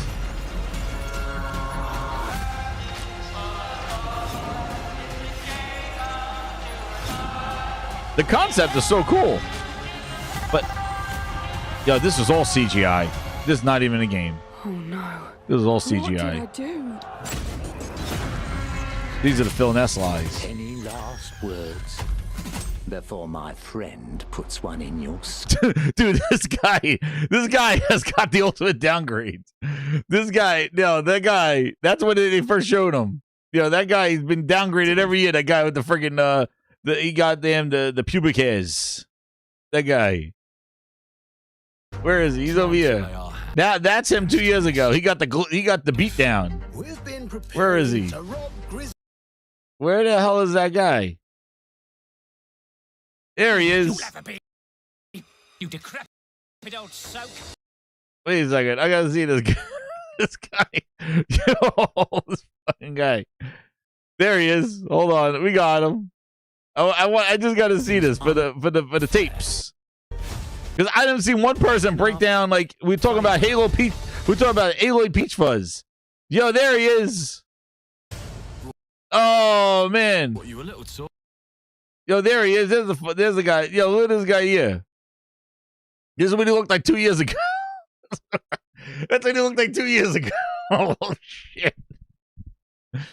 Dude, that's what this guy looked like 2 years ago. Oh, man, not like this. And then let's see. And then that's what he looked like. That's what he looks like now. And then we'll see. Wait a second. We got to see what he looks like. I wanted to see what he looked like last year. Let's see this guy. There's the guy. Let's see what he looked like last year. I saw him over there. He is. Oh, yo, it's the same scene, too. Oh, it's the same scene. Yo, Grind's Foundry and that. Like, look at this. This is him last year. The same. Yo, my mans. What are we doing here? Tony with the facial hair. This guy went through 3 different phases. I can't. This guy. Yo, this guy, what happened? He's going to look like a stick figure next year when it comes out. Oh, my goodness. Yo, my mans. So at the bottom was 2 years ago. The right-hand side was last year. And then the left is what he's turned into now. He worked at Xbox for a few years. So not one person on the internet has mentioned about the downgrade that Clockwork Revolution, the next Xbox console exclusive, is. They don't care. Because it's not about the games. It's about what Asha's wearing. If I took a picture with Asha, it's about that's why I said the games, the critique that happens with Nintendo, with PlayStation, the critique from the same people about, oh, the God of War looks downgrade. That don't look, yo, this is your console exclusive, Series X. Hey, it looks different. No shit, it looks different. My hype has died down every year because the first time they showed it, I was like, yo, that game looks awesome. Last year, it looked great. I was all ready for it. This year, I'm like, ooh, what happened to it? It looks like a rundown BioShock now. This was a CGI. This is not even him.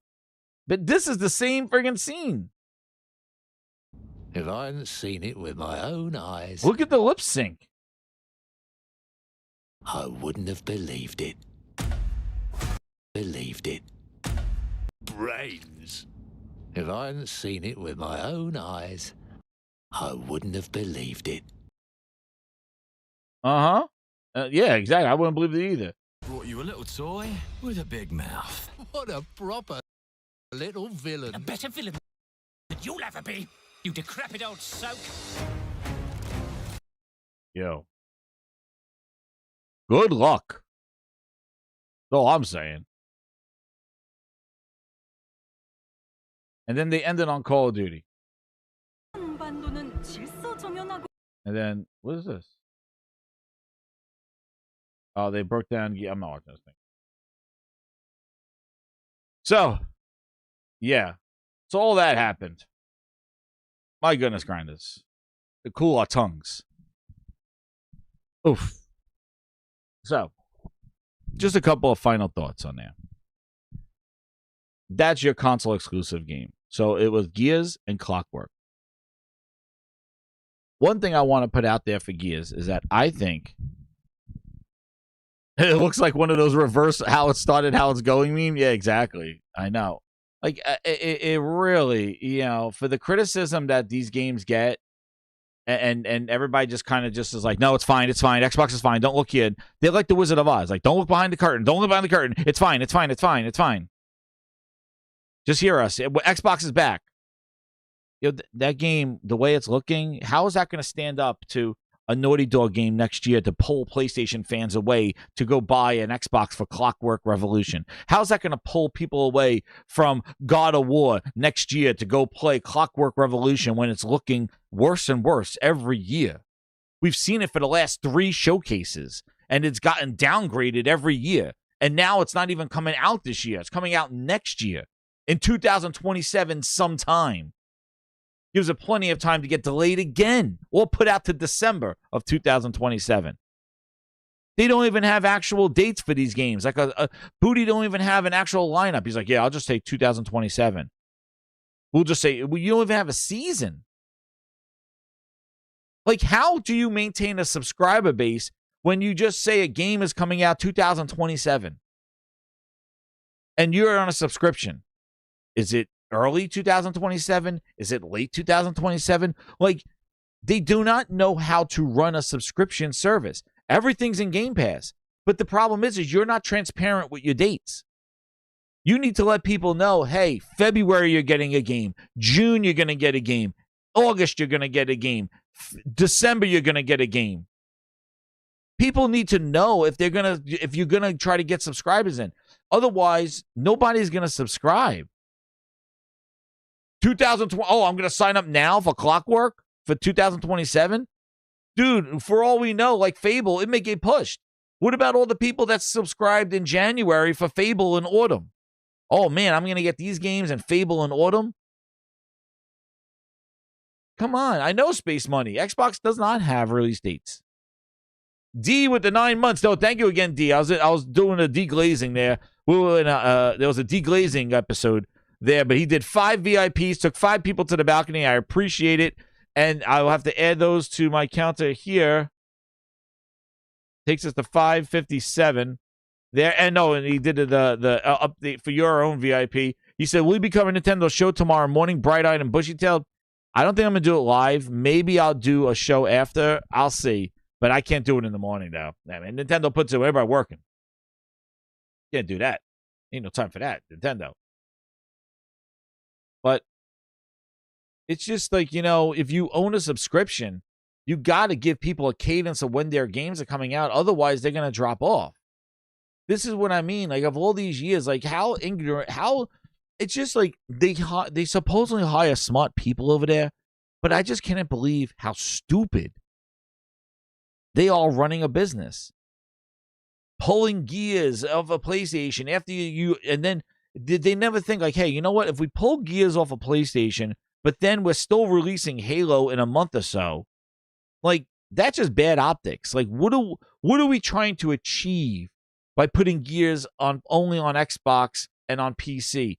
And on top of that, what kind of impact is Gears going to have when we put it out in October, about 2.5 weeks prior to Call of Duty? And Gears has a huge multiplayer that is going to compete with Call of Duty's multiplayer. And what's crazy is that they are aware of this because they moved their games when Call of Duty dropped in November. Microsoft made sure to make their games not compete with Call of Duty to sustain their multiplayer base. I remember when they had Halo 3 come out in September because, or Halo 3, I think it was, to come out in September because Modern Warfare 4 was coming out, Modern Warfare 2, or I think it was 4 coming out. They put their games coming out in October because Call of Duty's in November.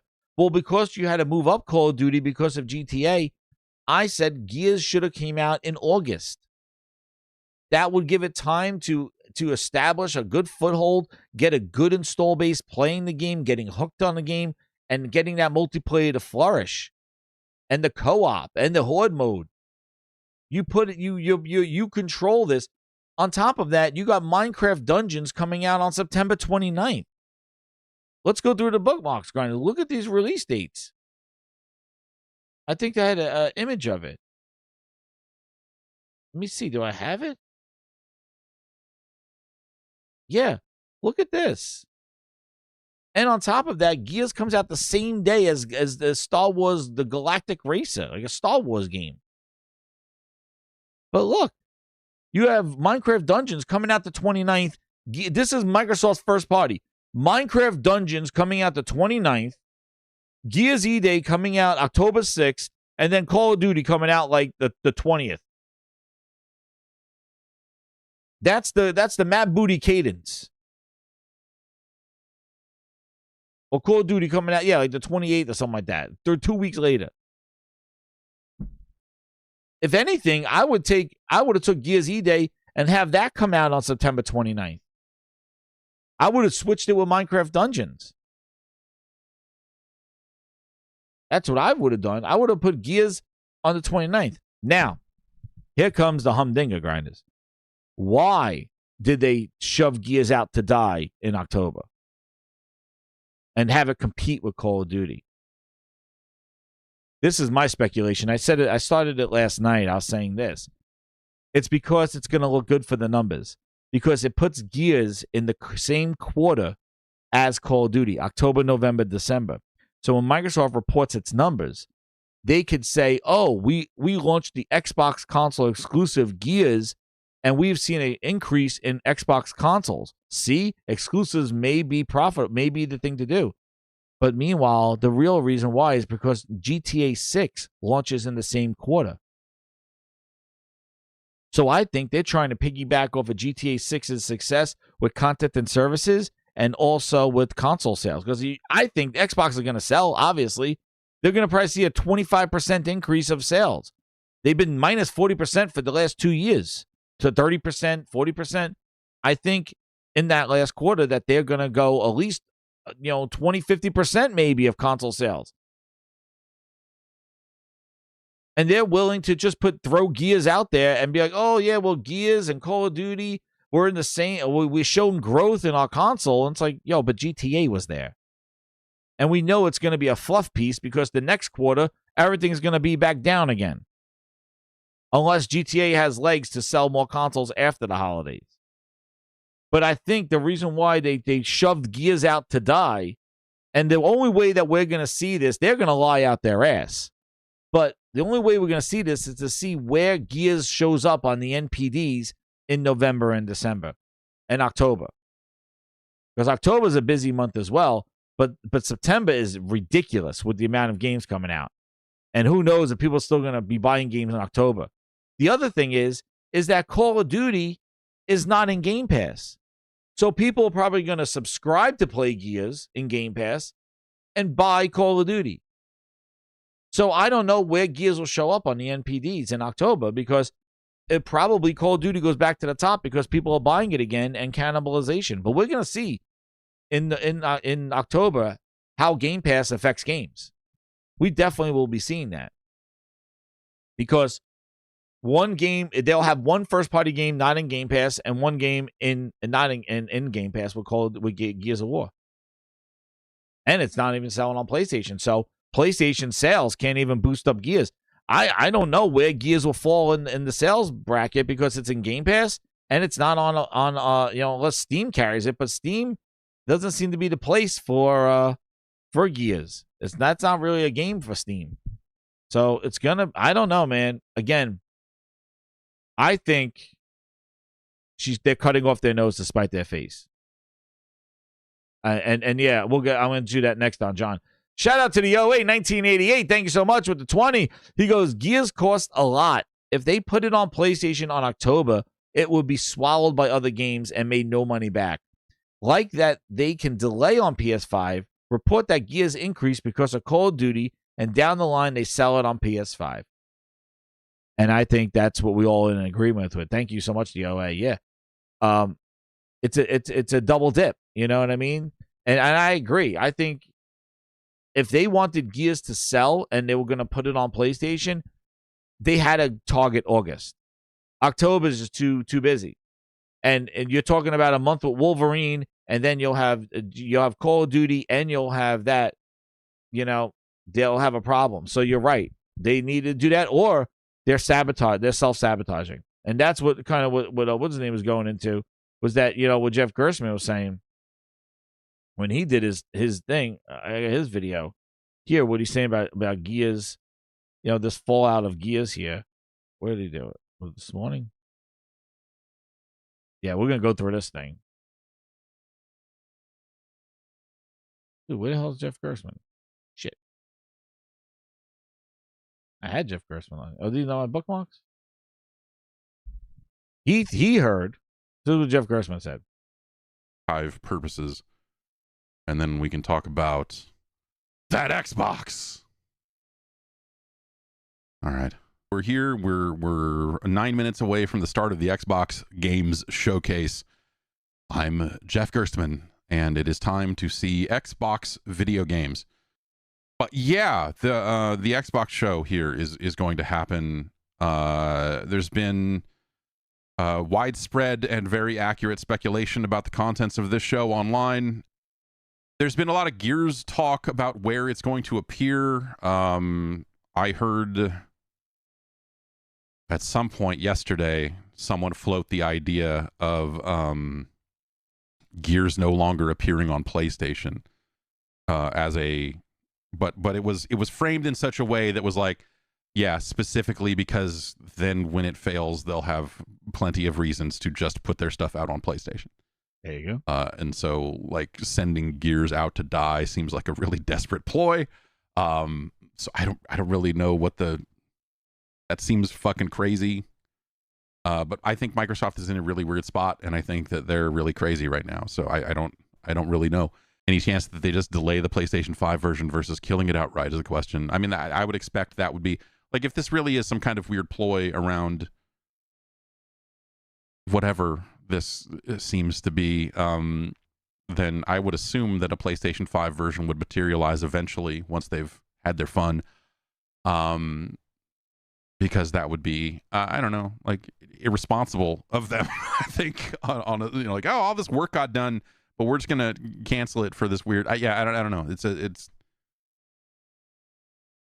was a very weird thing that floated around. And then here's a reaction. Wait, where's his reaction to it? Return to Gears. So today, we're announcing Return to Xboxes. that Gears of War E-Day will be there you an go. Xbox console exclusive.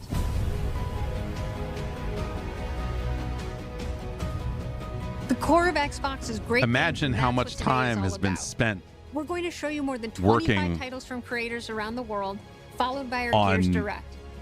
Enjoy a the fucking show. PlayStation version of that game already, and now they're like, wait, fucking what? They did what? Dude. Clownish behavior. Shook behavior. There you go. Clownish and shook behavior. It is. And that's why when I had that conversation with Tim Dog, I was saying, like, it makes no logical financial sense. If they're trying to get back into the business of trying to make money and get back into getting the loss from Game Pass, or from Game Pass, from buying all that shit and all that other stuff, like, what are they doing? Oh, and Josh says they gave away the consoles to fans. Yeah, those expensive green consoles, they gave it away to fans in the show. So, we were talking about last night with Full Set Try Hard and everybody else that was in the chat last night. She's been given carte blanche, like, I think this year. Like, Satya said, hey, do what you need, what you think you need to do. Spend whatever money you can do, or what if you got to spend some more money to try to salvage this shit, do whatever you need to do. Because she did not want to be there. Satya appointed her there, gave her the science project to do. Oh, I know, Don John. Like, Gersman knows the industry. Like, this is not, he knows what he's been hearing, and they're saying they pulled this the last minute and they're sending it out to die. And that's exactly what they're doing. And they are cutting off their nose to spite their face to answer a bunch of people. And then on top of that, this gets leaked today, where the Xbox podcast posts the video and shows actually that they had this game already going to PlayStation 5 on the E-Day thing. Again, stepping on the rake, communication problems, showing that this was a last-minute thing, because the Xbox podcast, recapping their show, posted the video, uploaded it, somebody screen captured it, and it shows that they planned on showing this game with the PS5. Yo. Like, this was a knee-jerk reaction to the logos, and this was an Asha going like, this is what the fans want, let's do it. Let's see what happens. And let's not make it look like it's a one-off because we're reacting to the fans. Let's give them another one. Hey, Clockwork Revolution looks downgraded as fuck. why don't we just give them that one too? But the other games like Hellblade, I'm sorry, the Missing Combat Edition, the rest of the game, and State of Decay 3, we're going to put those on PlayStation because they'll probably be successful over there. But Clockwork looks like a lost cause right now. We're just going to make that go on Xbox. That's not going to do shit over there. It's not a strong seller. It's downgraded every year. I just showed you the 3 downgrades, and there's no hype for it. Somebody was showing the video. It doesn't have any good viewership compared to the other games. Nobody gives a shit about Clockwork Revolution. They've shown it for 3 years, and it's looking worse and worse. And now at the last year, and it's coming out next year sometime. What the hell's it going to look like next year? I just showed you what it looked like, and there's no interest in it. But they made it look like, it's not a one-off. And that's what their interviews were like. Well, this is not just a one-off. It's just Gears and that's it for the 25th anniversary. We're going to have other games. We just can't tell you. But Clockwork is one of them. It's like, yeah, you just threw them 2 bones. That's it. But you purposefully chose those games because if it really was some sort of policy, there would have been some consistency. And if it would have been a planned reaction, and this is what I tweeted out, because I wanted to make sure my grindhouse was heard. And I tweeted this out. And this is the thing that ticks me off and always grinds my gears about it. And this is why we do this shit here. This stuff. Right here. Where did I put it? I think it was a comment. Did I comment to somebody? Well, here I put about the release date. I said here, Xbox. I said here, Gears needs to release in August. September's crazy. October has their Call of Duty, which is not good for Gears multiplayer, and then November has GTA 6. August is for Gears. If you really care about getting that franchise back on track, because remember, they're coming off a down Gears 5. Gears 5 died off faster than anything. Gears 5 was abysmal. They threw the Terminators in there and Sarah Connor. Kate Story, horse shit. Gears is crawling out of a locust hole right now in itself. They destroyed that from single-handedly destroyed Halo and Gears under his tenure. That they had to go back to E-Day, Marcus and Dom to try to get a light back for this franchise. And they're crawling out of a fucking a locust hole right now. But putting it out October, 3 weeks before Call of Duty, the same day as a Star Wars game, which is that pod racer looks fire, and it's a Star Wars game. Dude, just that alone. That was the best they thought? That was bad. And then what else I tweeted? I said the other thing was, the fact of this exclusive stuff being done at the last minute with Gears. But the problem here is that, if Asha's plan was, and I think it was a reply. I don't think I posted it. Did I? Let me see. Did I post it? It was a reply. Yes, I replied to somebody. There it is. If Xbox at its core was so important to Asha and her vision, if it was so important to her and her vision, then why would you allow this Gears going multi-platform through and then at the last minute pull it? If it's about console exclusives, if that's what back to Xbox meant, then day one, you should have been like, yeah, what games are coming out this year? Yeah, no, Gears, no, that, no, back to Xbox. But you wait until Matt Booty slips up during a coordinated interview where he announces that PlayStation logos will be present at the showcase. The internet goes ablaze, and they've been screaming exclusives on her feedback forum. And she's like, let's address the feedback thing, which will be interesting. Is like, you want to know what? I got to go. I want to check that out. Did they, if they responded to this thing, this is such a parasocial PR thing. Player voice Xbox, dude. If they answered to that first thing saying solved. Wait a second. Not yet. I was waiting to see if they went to play a voice and said resolved, like how they did here. Like, see how they said, great news, we added this? Dude, if they do that for exclusives, great news, we added this. But that's exactly what they're doing. Like, if this was part of her plan, then how the hell does something like this, I own it. Remember, she says, I own it. I own this. Oh, yeah, Matt Booty talking about the logos. I own it. That's my mistake. I'll learn from this. And then she does the Gears E-Day thing, and she pulls it up. And then Xbox Podcast shows this. And then just when you think it gets worse, like, oh, my God, Tom Warren goes, Microsoft changed Gears E-Day to an Xbox exclusive at the last minute. If you want the ultimate proof of that, Xbox posted a podcast today and forgot to remove the PlayStation 5 logo from the E-Day art. Xbox has removed the video now. And then you look here, and then Greenberg, it's like, yo, don't talk, man. He goes, hey, Tom, I can confirm that that's not true. We just limited the knowledge of this news to a very small internal group. Intention was to share this news with our players.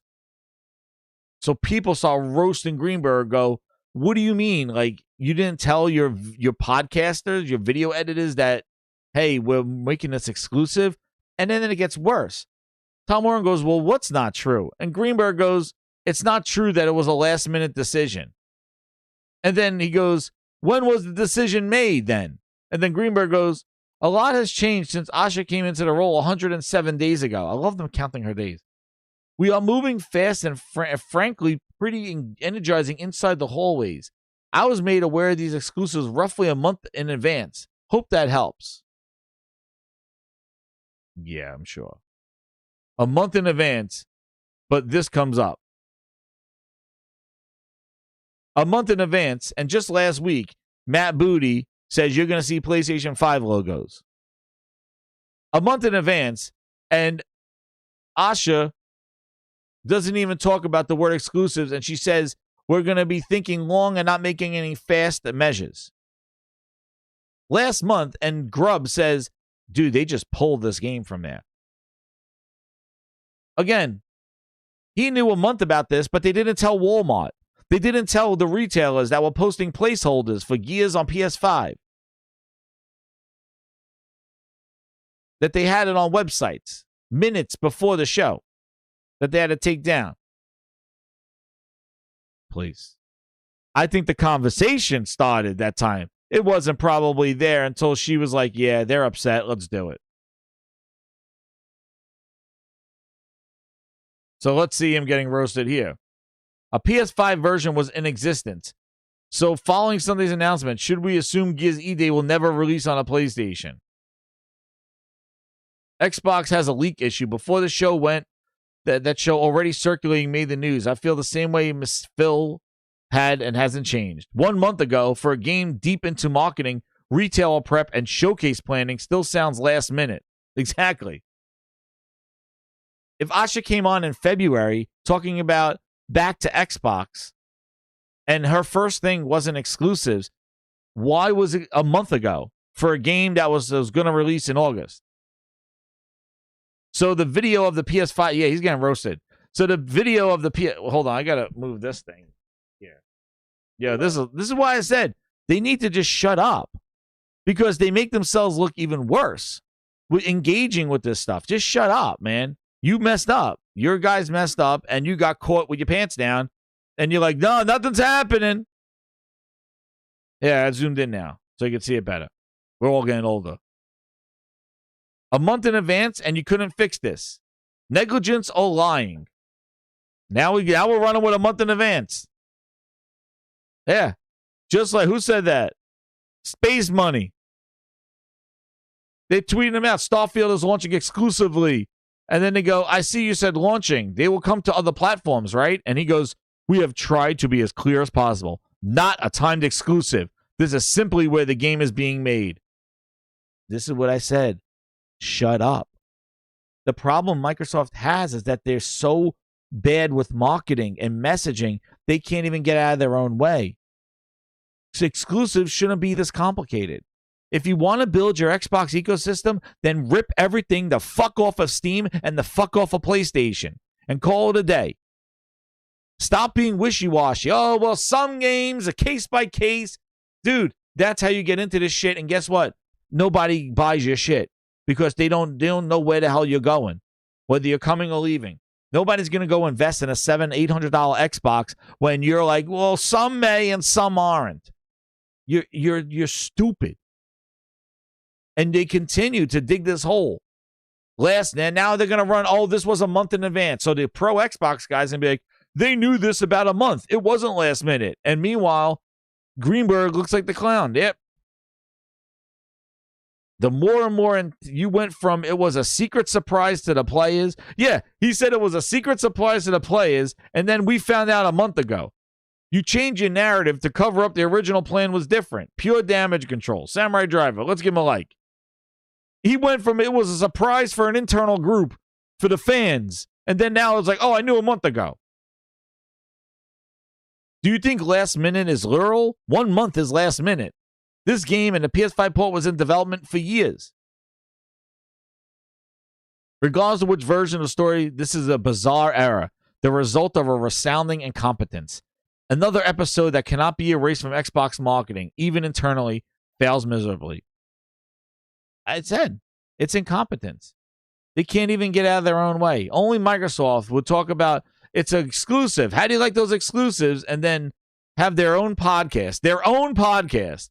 Clowns galore talking, running their mouths. Xbox podcast. Posting this picture side by side that Gears is coming to PS5. I don't give a shit if it was a month ago or if it was last night. You fucked up. And that's the thing. I want to touch on that. See Fresh. When did they tell the devs? Jeff Gerstmann alluded to it earlier. When did they tell the devs? Remember the frosted glass? Phil Spencer sitting on that couch with frosted glass talking about exclusives. Remember this video? Remember this video right here? Halo 2, and we're not shipping it on Nintendo, we're not shipping it on Sony. Nobody ever asked me, hey, how does the P&L for this game work? Remember this? When you're not selling it everywhere you can sell it. But now with Game Pass... So paradigm shift, we're just like, and people kind of get stuck and they say, well, wait a minute, you're not selling every copy that you could sell. How can you afford to go do those games? The math is actually very, very similar. You just, for us, what you did on old school console is you said, okay, how many consoles are you going to sell because Halo 2 launches? How long will those players stay on the platform? And how many games will they buy? And does that make it more cost effective to keep the game exclusive to your platform? And it, like, let's be clear, we could have sold Halo 2 on PlayStation and we probably would have sold a couple of copies. We probably could have done the same thing on Nintendo's platform. One or two. So when I look at Game Pass, we absolutely are going to make money on Starfield, like touch wood. Touch wood. That's the plan. And we will grow Game Pass, and Xbox will be a better platform, both on PC and console where people play. And for us, it's about expanding our platform reach. And we think important games like Starfield will be catalysts for Game Pass growth on a lot of different platforms. But anytime you're growing the platform, there's always this trade-off with games. We are not a third-party publisher, right? But let's just say, and Starfield made them a third-party publisher because that exclusive shit didn't work with them because Game Pass did not grow. Starfield didn't. Nobody bought Starfield. They carried enough. It fell off the charts. The game dropped. That man sitting right there, Booty, made horrible decisions and making the game come out 30 frames. Just not letting the developers to demand better from the developers that they have quality games. Booty just lets them ride. Put out trash, and you see that, and you see the downfall of what Clockwork is. The hype should be building up for Clockwork, not downgrading. They're showing more. They're showing whatever. It's just a mess of what they're doing. But yeah, so all that happened, and then on top of that, on the official Halo channel, PlayStation tweeting out Halo the next day. After Asha goes, how about those exclusives? Like, what do you think the optics are for the 25th anniversary? Microsoft saying, oh, Gears is a console exclusive. It's still coming to PC. And then the day after, look how wild PlayStation is, man. Look at that. Dude, they didn't even put where else. They're like, nope, this is ours. We'll put a PS5 logo on that. We are not showing anybody else's logo on this. Dude, it looks like a PlayStation exclusive. These are the balls that Sony got right now. And Microsoft don't have it. They got one ball. But he talks too much. Already he talked too much. Matthew Ball. They got Matt Ball. Matt Booty and Matt Ball. Booty and balls. Look what Sony does. And then on top of that,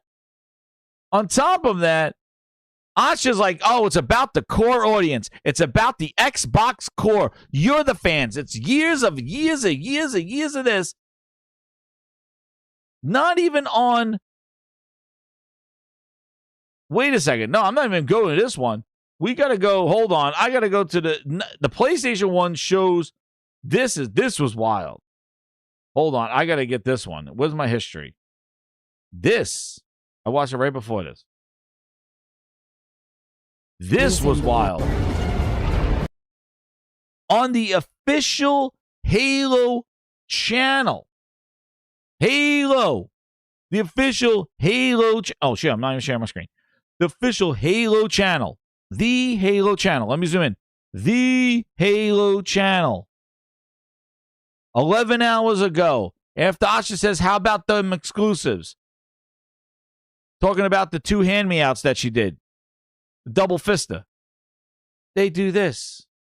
On the official Xbox Halo channel. Captured on a PS5 Pro. On the official Halo channel. This is not PlayStation channel.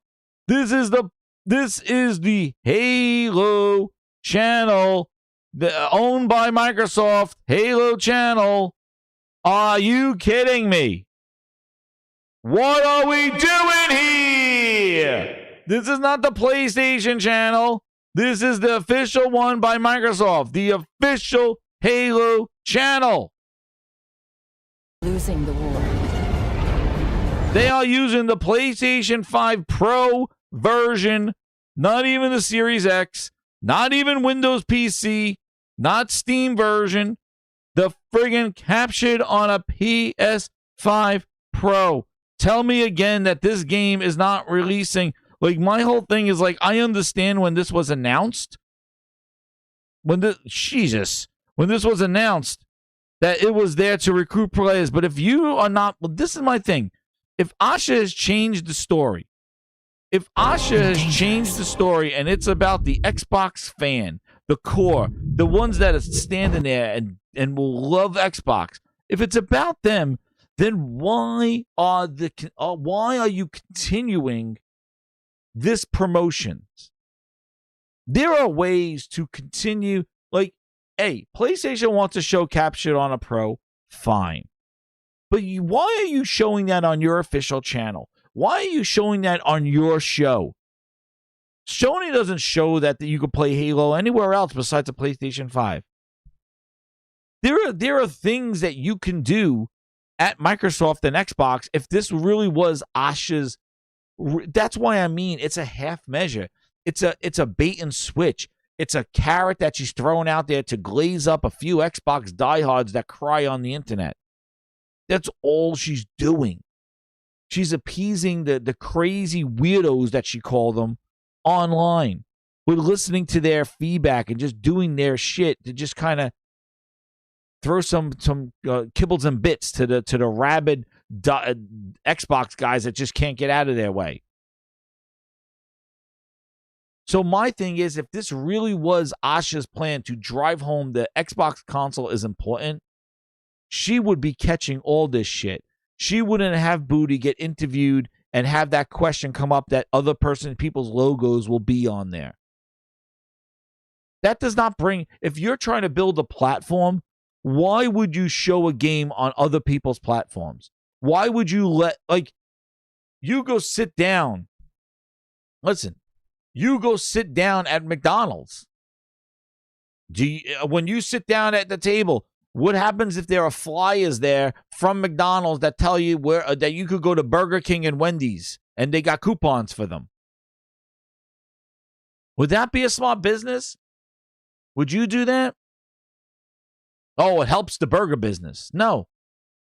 If you sit down at McDonald's table and they got ads for you to go to Wendy's and Burger King, is that a good business? If she's in the business of exclusives and building a platform that needs exclusives, then why would you tell people to go to other storefronts, PlayStation and Steam, to buy your game? If you want them to come to your platform for content, it makes no sense. That's why I think she does talk out the side of her mouth. She does. She talks out the side of her mouth because she's fucking lying. And the reason why is that she jumped face first into this cesspool of crazy toxic Twitter of nutcases on there about what they want and listening to them and engaging without assessing and learning and then coming out fully knowledgeable about what the fuck is going on. She didn't do that.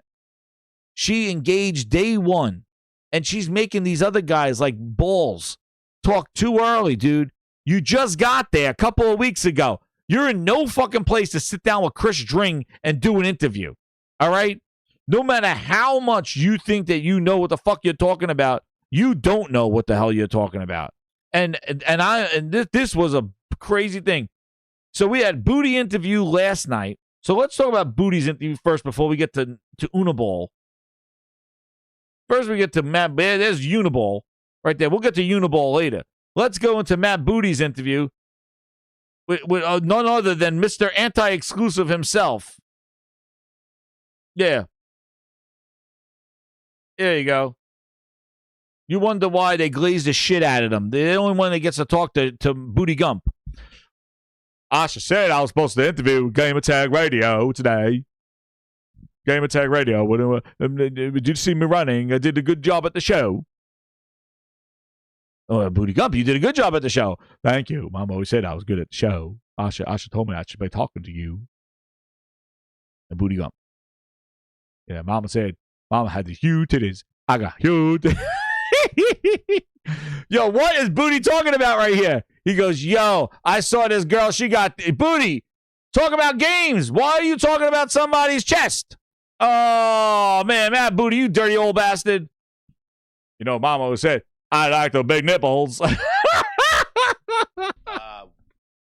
She had some big ass nipples. Matt Booty, what the fuck are you talking about here? This is about games. You had to see this ass on this guy. His nipples are huge. I like those big areolas.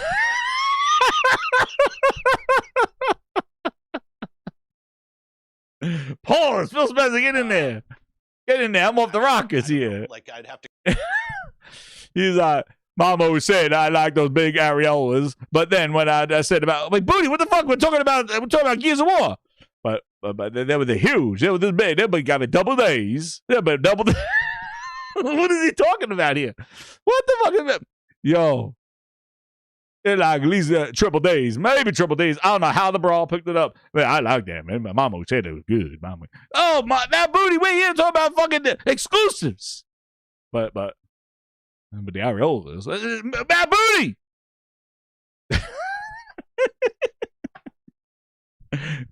Did you see that guy? Did you see?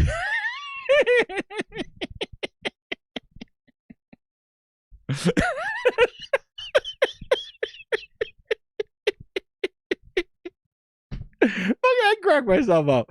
I can make my own jokes, man. I fucking crack myself up. I go all day with this fucking guy's a fucking clown show. This is the best screenshot they got from him. He's talking about. You know, I like those silver dollars. You know, they got double D's and they got silver dollars. Booty Gump. Yeah, areolas. Mama always, I like those areolas. I tell her, I came here with Xbox and I talk about those areolas. Hey, big Xbox titties. Yeah, big Xbox titties. Oh, shit, that booty. Double pepper.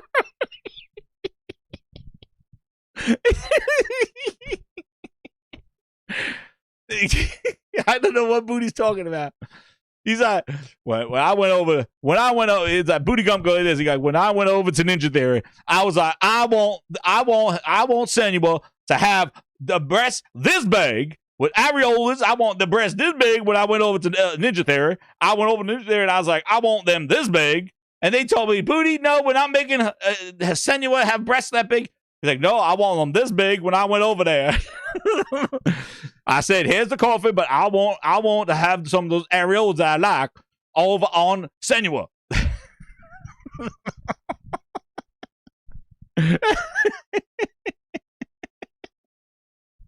He's like, I like them this big. That's all. I put them on all the girls. I want them all. And then I went over to Playground Games, and I told them, I want my girls in the Fable to have this big.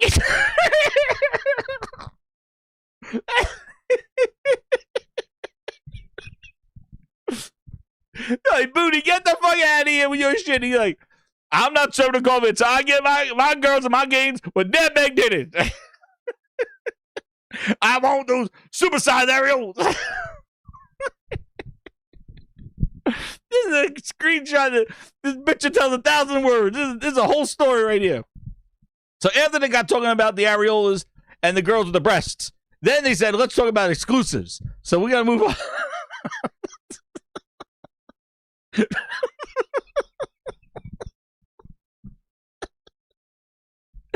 Oh, shit.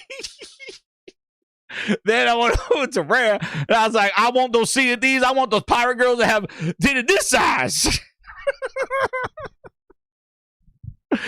I want the new DLC for Season 11 to have the pirate girls with a big-ass areolas that we can get.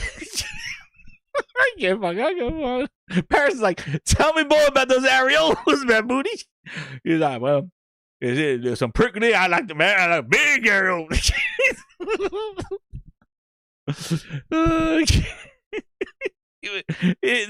He's been going to all the studios telling that, like, yo, Matt Booty, we can't do that. He goes, I don't care. Delay the game. I want to come out in 2027. I don't give a shit. I want 2027, but I want the titty this big. And Matt Booty, yo. He's like, Mama said, I like the big ones. I want them bouncing. Matt Booty, we don't have the time and resources. Well, get somebody. I want somebody to have the biggest bed, the best in all the studios.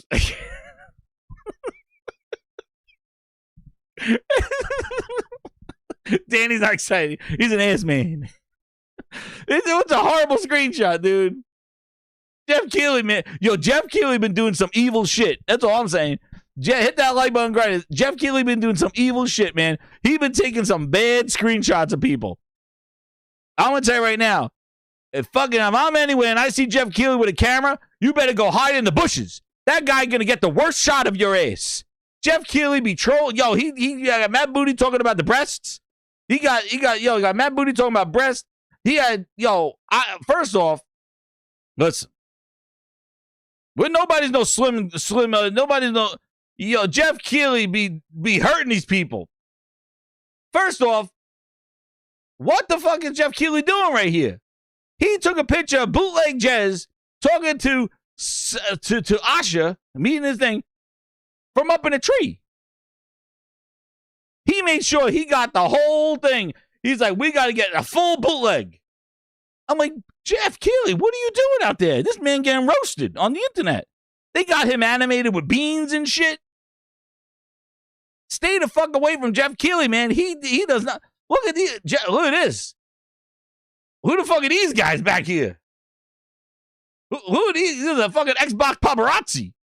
I didn't know bootleg travels with fucking Xbox paparazzi behind them. Look at these guys. Oh, are they getting a picture of a bootleg's ass? Who is this guy?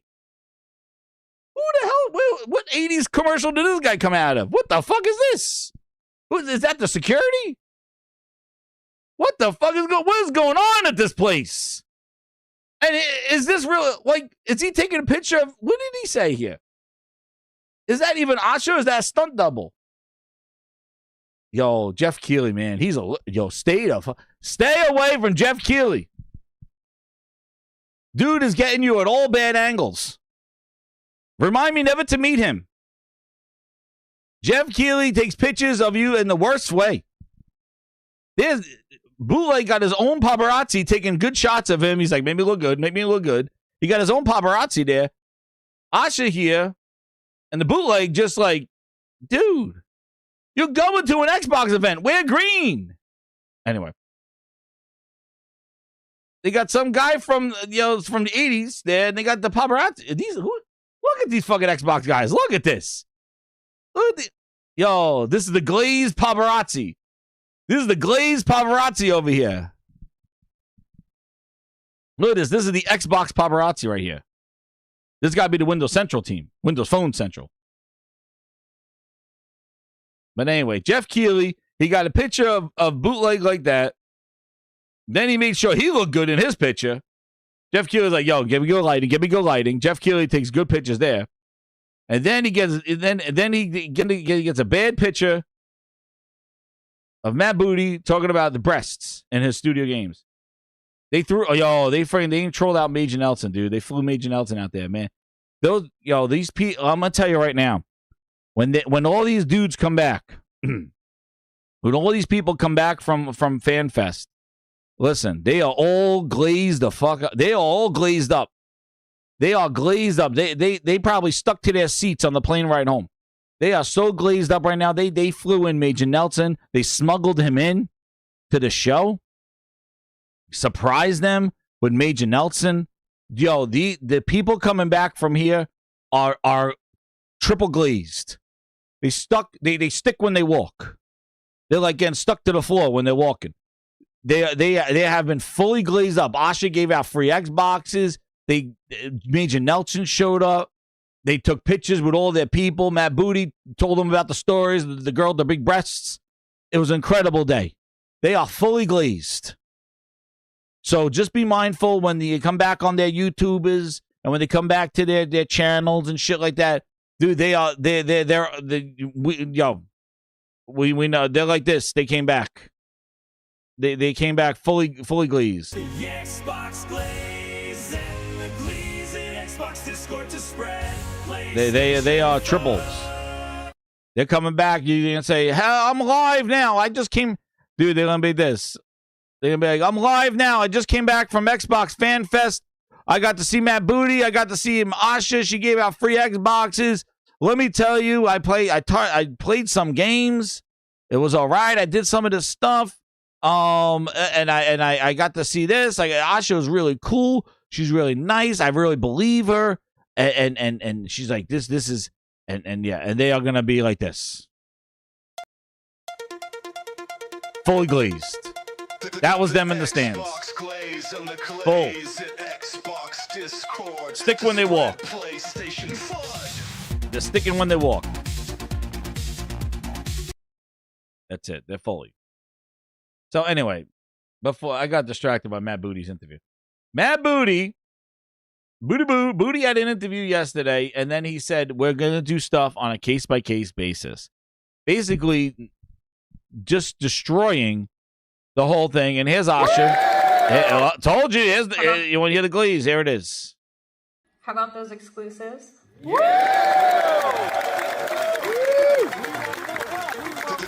Xbox glaze and the glaze in Xbox How about those exclusives?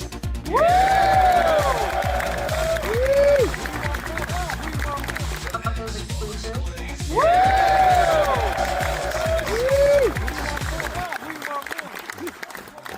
They're saying they want more. How do you feel about that? The green 25th anniversary.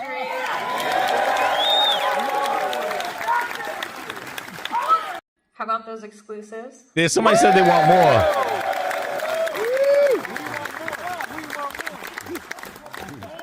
And how do you? Somebody said more. They only got 2 of them. So, Then Matt Booty did an interview, said they're going to be a case-by-case basis and that they're going to be multiplayer-only games will be there. And, yeah, here's Matt Booty's interview. And, yeah. Matt Booty says Xbox console exclusives is about the desire to, excuse me, to give, I cracked myself up with that fucking Booty thing. My freaking eyes are tearing. Hit that like button, grinders. I just come up with these jokes, man. I just see this shit. It makes me laugh. Yo, Gerald Sims. Oh, there you go. I'm sorry. I got missed some super chats here. Glinza with the 2. Taking games off of PlayStation gives Steam a boost, not Xbox. Yeah, that's a good point, yeah. Well, Steam, I don't know. Those are not, like, Gears. Like, see, Starfield, you could see Steam kind of carrying that stuff, right? Right? Starfield, you could see that. Gears is really not a PC Steam game, so I don't know how well it's going to do. A third-person action shooter on Steam? I don't know. Starfield was like a Bethesda game, which does well on PC. I don't know if that's the best bet to do Gears on there. Halo, you might have got a better chance because the first-person shooter, PC with first-person shooters, you may have a better thing. But a third-person action cover-based shooter, yeah, I don't know how that didn't. Gears 4 and 5 didn't light up Steam either. So that's what I said. Good luck to them. Gerald Sims with the 5. I'm going to get Halo on PS5. It'll be my first time playing it. Well, enjoy it, dude. It is a great game. And it looks like I'm going to get it, too. But I'm going to get PS5 because I have it all over the place on PC and stuff. So I'm going to on PS5 to see out the new missions. But I wish I had multiplayer on it. So Matt Booty does his interview here. And what state Asha grew up? She sounds like a Southern belle. Yeah, I don't know. I think she's Indiana. I don't know where Jenny is. I don't know where she grew up. She didn't grow up in gaming. She says that.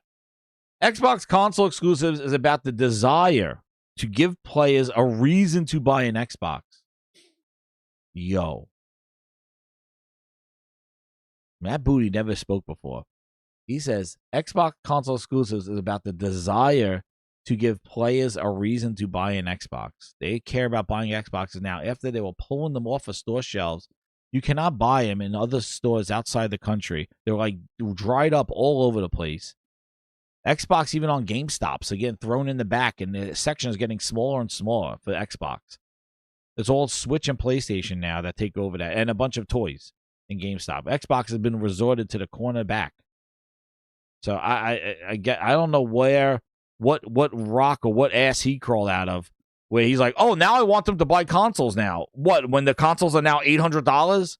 You didn't want to buy it when it was $400 and $500? You weren't trying to push the console sales when you were talking about everything as an Xbox, but now when the consoles are fucking $800, now you're like, we want people to buy them, so we'll give them Gears. Dude, you got to give them a whole slate to spend that amount of money on how much these consoles are right now. You got to drop some Wolverines and God of Wars if you want people to start making a batting an eye to Xbox. You can't give them downgraded, Clockwork Revolution next year and Gears this year. Think like, oh yeah, that's enough. It will be. That's a good.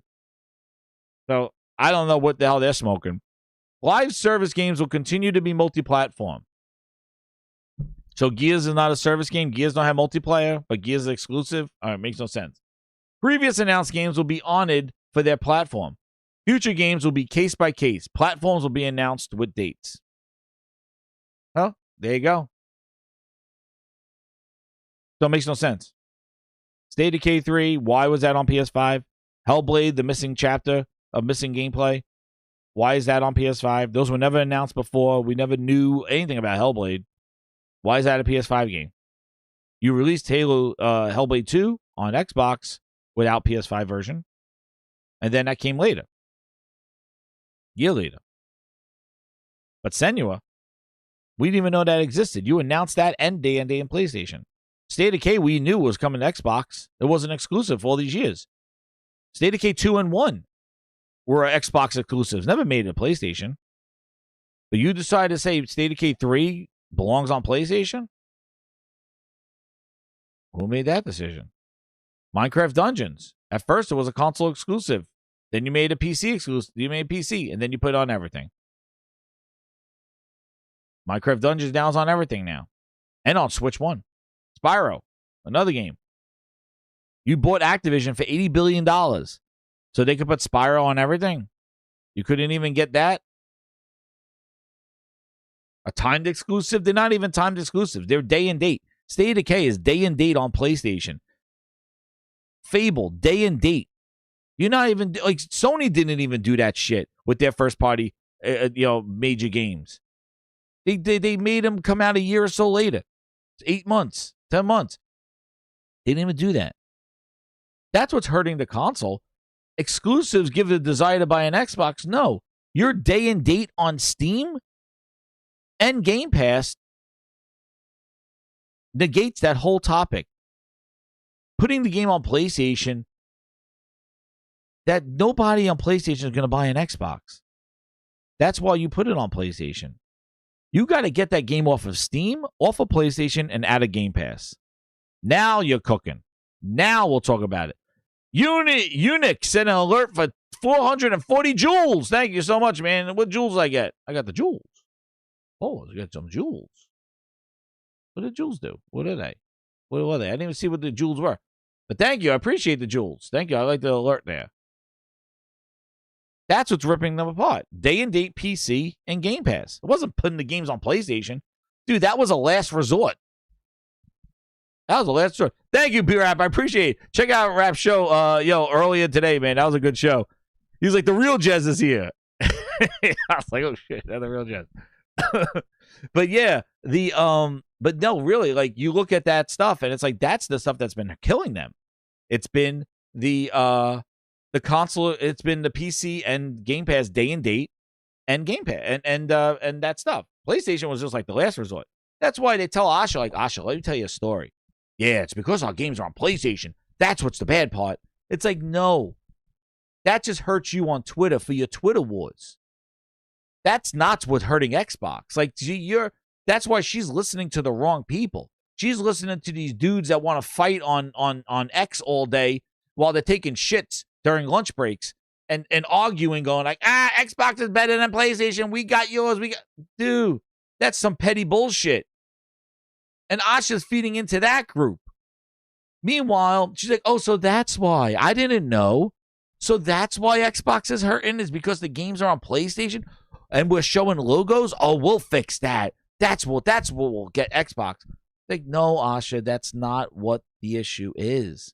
That was the last resort that ruffled their feathers because they don't like it. It's the day and date on PC and the cannibalization of your sales of Game Pass. And you just tripled and doubled down on Game Pass in this show. I thought she was going to at least run her Game Play Anywhere package and not focus so much on Game Pass. But she did. So they're still trying to grow that piece of shit? I don't know why. That's the Achilles heel. That's the Achilles heel. And then, to show you even more. So this guy wrote this thing. This is what I thought thing. Here you go. Peter. And he actually, I think he's an industry person or somebody. No, he's not. Whatever he is. But he said something smart.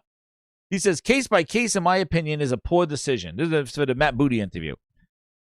If big hardware is important to them, not only does it require multiple games to be exclusive, great games, but potential customers need to know what to expect and what they are buying into. In my opinion, make all live service multiplat, all single player exclusive. This is easy to understand and interpret messaging. I stress, do not personally care, but I'm telling you, that whole thing with case by case, that wishy-washy shit, it's not going to go. It's not going to work, dude. It's not going to work. Yeah, here's Fable, moving for room. Look what February looks like for Fable. Last week, they were saying, oh, Fable's moving for room. It has to get out of this busy holiday. Yeah, welcome to February, Fable. You got Metro, Tomb Raider, and Persona. Good luck. They're going to move it out of February for room. Like, where can we put it that nobody's going to put a game near it? Where do we put Fable? Get ready. I won't be surprised if God of War shows up in March. Oh. But anyway. And then, yeah. That's what I mean. Like, hey, shout out to Zuby. This is, how do you have a show and saying it's about the core audience. It's about buying at Xbox. And then you show all these games with PlayStation 5 logos and Steam logos. How do you get that messaging? It's like, I want you to eat here, but here's all the other places you can eat. Is that how you guys would open up a business? Is that how you would work? Like, you know, if I open up a business, I'm going to say the first thing, oh, well, you're welcome to eat here, but here are all other places in the area that you can go eat. Do you think I'll be a successful business if I did that? Do you think I'll have people lined up? No. What you need to do is you got to say, this is the only place you're going to get this food. This is the only place you're going to get this. And they'll keep coming to you. You can't be like, oh, you could get this here, but you know what? Down the street, they sell the same thing. You go there too. Tell me how you build a platform. How do you build a business like that? Because that's exactly what they're doing. Oh, I'm going to give you this one here, a little sample here, but you could get it down the street. Yeah, okay. So that's what I mean. The carpet don't match the drapes. What they're saying, yeah, it makes sense if you made everything exclusive. But in the bigger picture, you're not doing shit. They're two little games. One is getting downgraded every year. We see it. And the other one looks great. But it was already coming out on PlayStation, and you decided to pull it last minute to save yourself from getting booed off a stage. You could see when she was on the stage, you know, if she made Gears not exclusive, I want to know. She was probably fearing for her life. Here's Grub. That Blade game just dead? The Blade game? Blade, he thinks it might be dead. Grub talks about this. Mankind. Gaming Mankind. He talks about this. That controller is good. I'm probably going to get that controller. Here's another weird thing. Halo coming out. Chill Grinding Wizard going to roll down here. This is the fun part. Hit that like button, please. Over 260 people here. Huge show. Hit that like button. Subscribe if you're new. We always have fun time in here. We try to keep it fun. I keep it fun. I laugh my own jokes. But and the grinders, they crack me up. They keep feeding into it and keep me going. That's what happens. So Halo comes out next month, grinders. They're showing it on dev kits over there. Still on dev kits. I don't know. Project Mara has been canceled. That's news that came out. Ninja Theory says they've been canceled. Senua will have more fantastical boss fights. The whole studio is working on Senua. So Project Mara is canceled. Was on lists for years. Gone. Oh, yeah, and Grounded 2 got announced for PlayStation as well. Another game that was not a previously commitment at all. It was an Xbox and Steam, never announced for PlayStation, and they just announced it for PlayStation at the Game Show Awards on Jeff Keighley's show on Friday. Another game that they could have easily just said, hey, it's not coming to PlayStation. But they said, nope, coming to PlayStation. That was on Friday. So they announced three games coming to PlayStation. They could have easily said, yeah, not this time. If it really was about the Xbox fan. If that really was the message. One thing, though, is Project Mara, the steps. And then Blade was on, it's off, there's still no Blade. But one thing I wanted to show, which is actually cool. We'll cool our tongues here a little bit. Xbox. My thing is that, you know, they go to this fan fest, and I see in the background that there's games, right? But I rarely see people take pictures of the game that they're playing, their early hands-on. Instead, they're taking pictures with, look at me who I'm with, look at me what I'm doing here, look who's here, look at me this. It's all these, like, people pictures, which whatever. But your content, you're there as media. You would think that on X and stuff, I got to play this game before anybody else. Let me take a picture. Let me give you my quick impressions for the gamers that follow me. But you see all like, yo, we are outside. Like you know, you look at, you know, the things, and it's like all you get are like, you know, there it is. You know, look who I'm with. Look who we are. Like, look, dude, boom, there's games behind you right here. Right here. Right down the line. You should have on your YouTube channel, on your X, you should have photos of this game. How was that game? How's this game? How's this game? They're all set up. But nope, we got to take pictures. There you go. Look, you take the picture of Mr. I Think. And Mr. Gaming Gandalf. What's behind you? Oh, look, that Valor Mortis game that Xbox announced. That's in Game Pass. Oh, there were indie games? There were indie games. What else is back here? Another game. Nope, I can't see. Gaming Gandalf's head's in my way. But, like, I don't know, if I went there, I would be taking pictures of the shit that I'm playing. Like, hey guys, look at this game. Like when I went to PAX and stuff, taking pictures of who I met. Oh, look at the guy here. I don't give a shit. Look at the game I'm playing for you guys. You don't care about who. Oh, look at this. I care about the game. I don't know. Aaron, really? This? You need this? You need vacation photos with people. So this one thing, though, was somebody actually showed something really cool. I thought this would be all over the internet, but I thought this was the coolest thing. The Xbox. And again, it's not a bad thing. This is freaking cool as hell. And I'm like, this is incredible. Look how cool this is. All right, guys, this is the Xbox Eras exhibit here They at broke Xbox down Fan each Fest era 2026. in a living room. You can see they've created like Yo, I had era-accurate that. Dude, that's the thing from what the hell is that mech game? Oh shit, what was that game? Chrome Hounds. I had this thing. Dude, I had this thing. The Chrome Hounds controller. It was only on Xbox. The Chrome Hounds. setups for every console.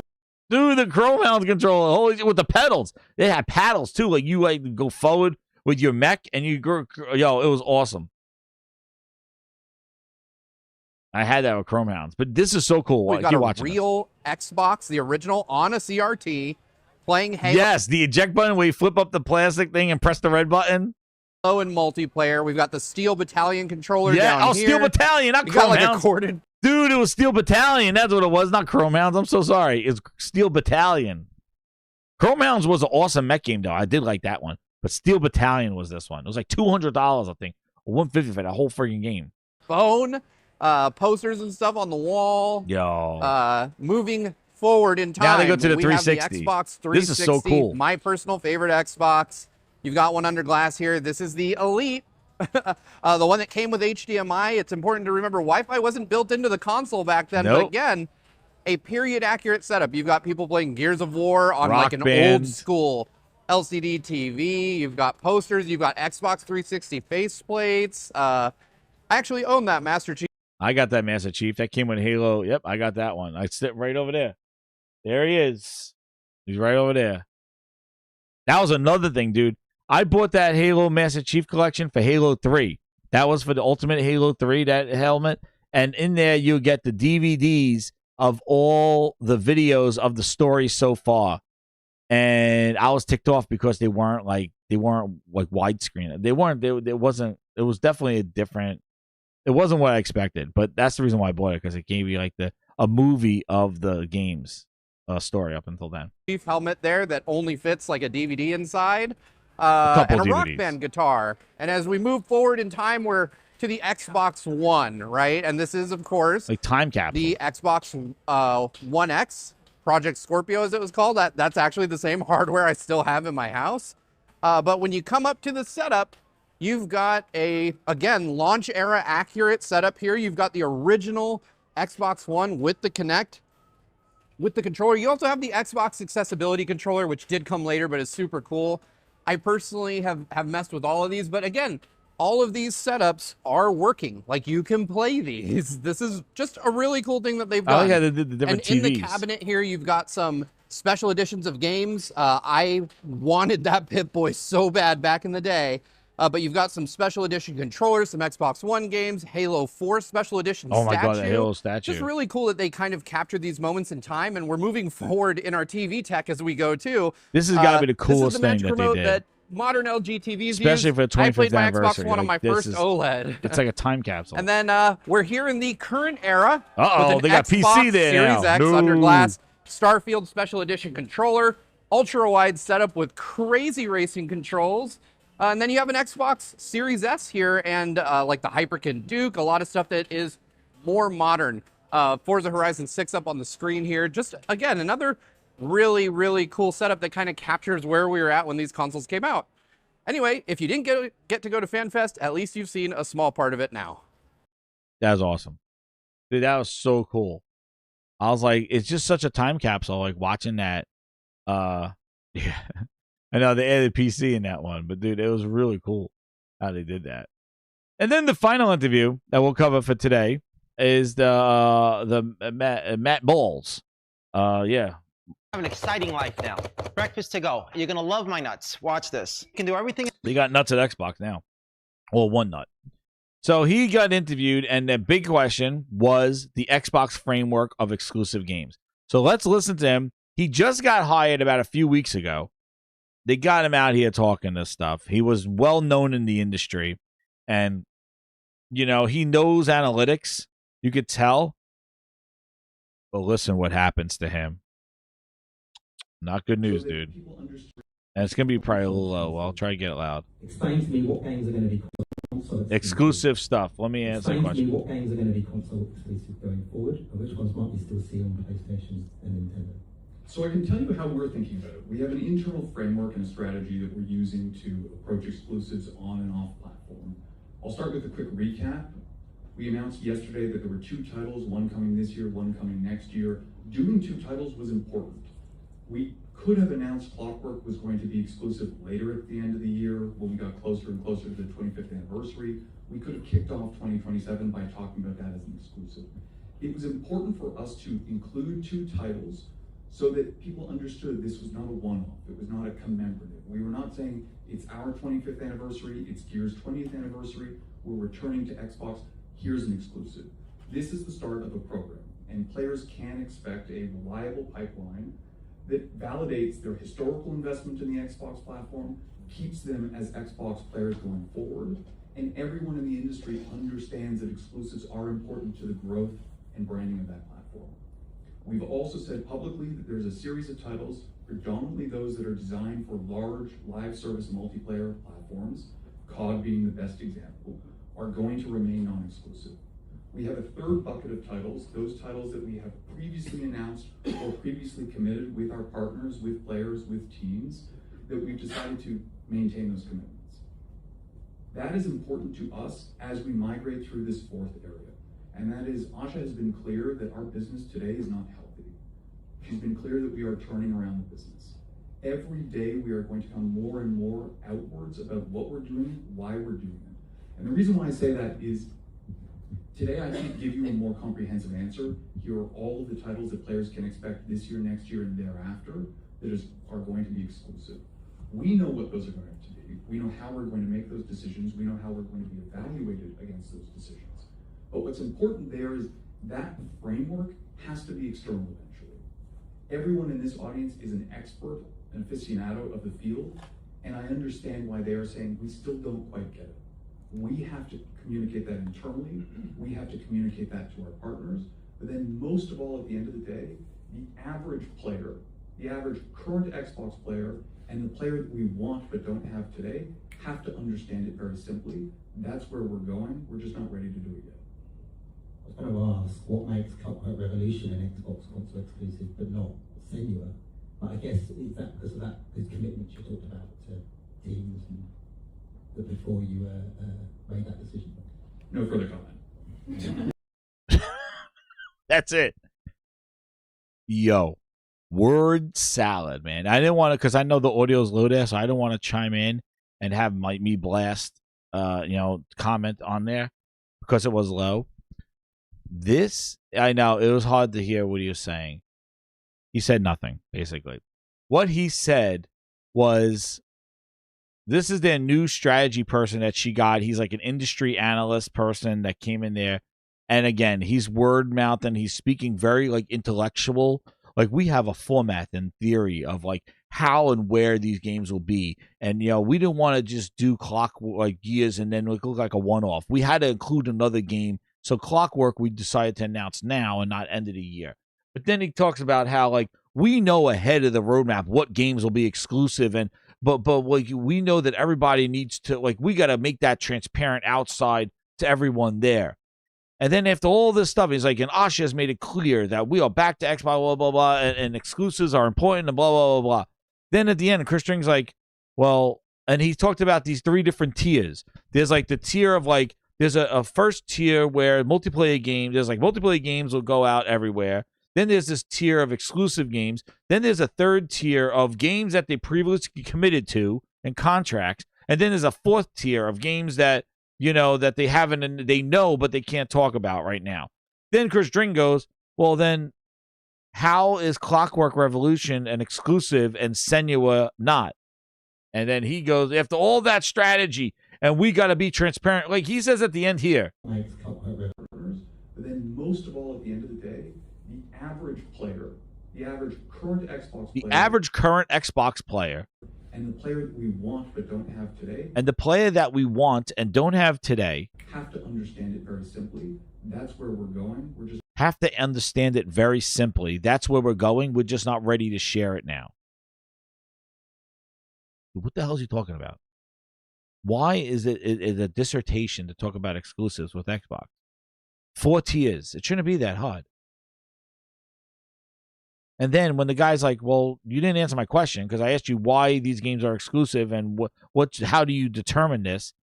And you didn't even clear. You just said you just recapped everything.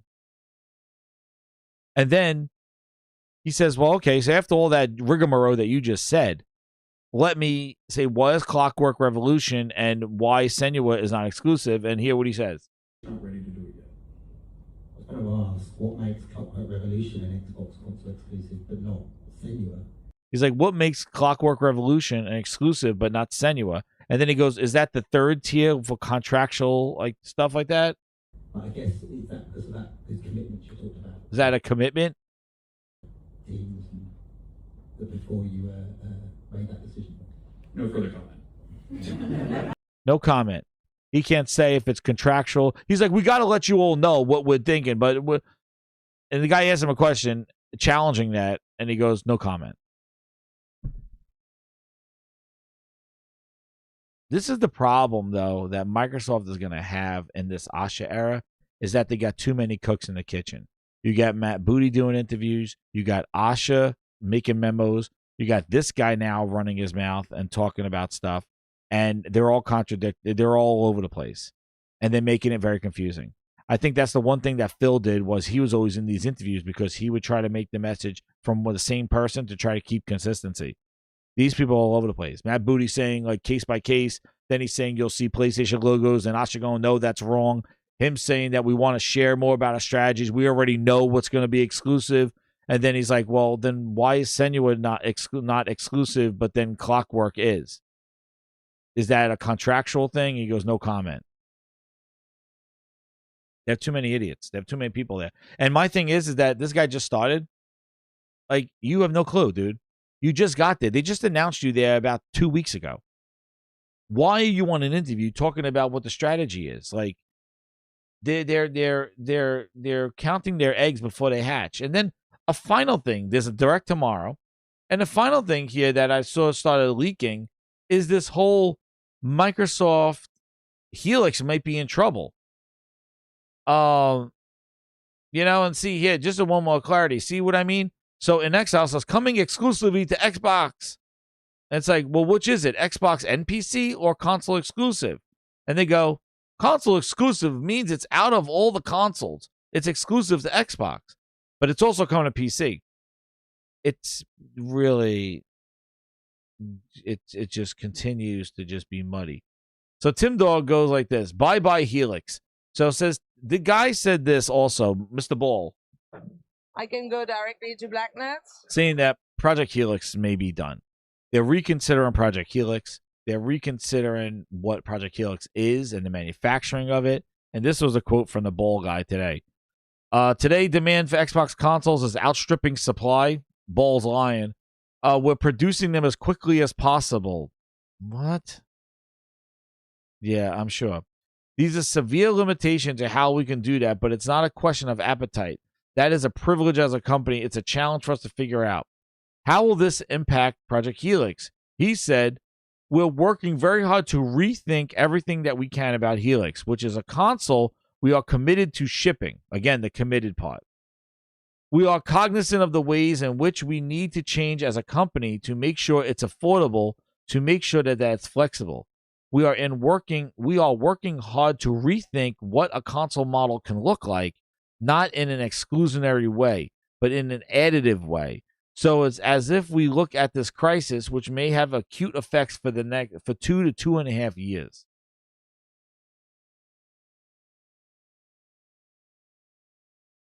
So, yet again,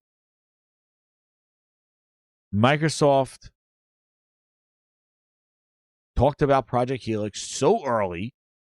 Dev kits weren't even out yet. Prematurely talking about Helix, sending out t-shirts when they don't even know what the fuck Helix is going to be and where it's going to fit in and how it's going to do. And my question is it going to play all the games? Is it a PC? Is it a Series X remastered? What is it? How does it play PC games and it's not a PC? How does it have Steam and other storefronts, but it's not a PC? How does it play my old Xbox games, 300 of them, if they're not on PC and it is a PC? Why did you talk about it in February, the second week of your job, Asha, then send out T-shirts and press kits, and then continue to have Gaming Gandalf talk about it again?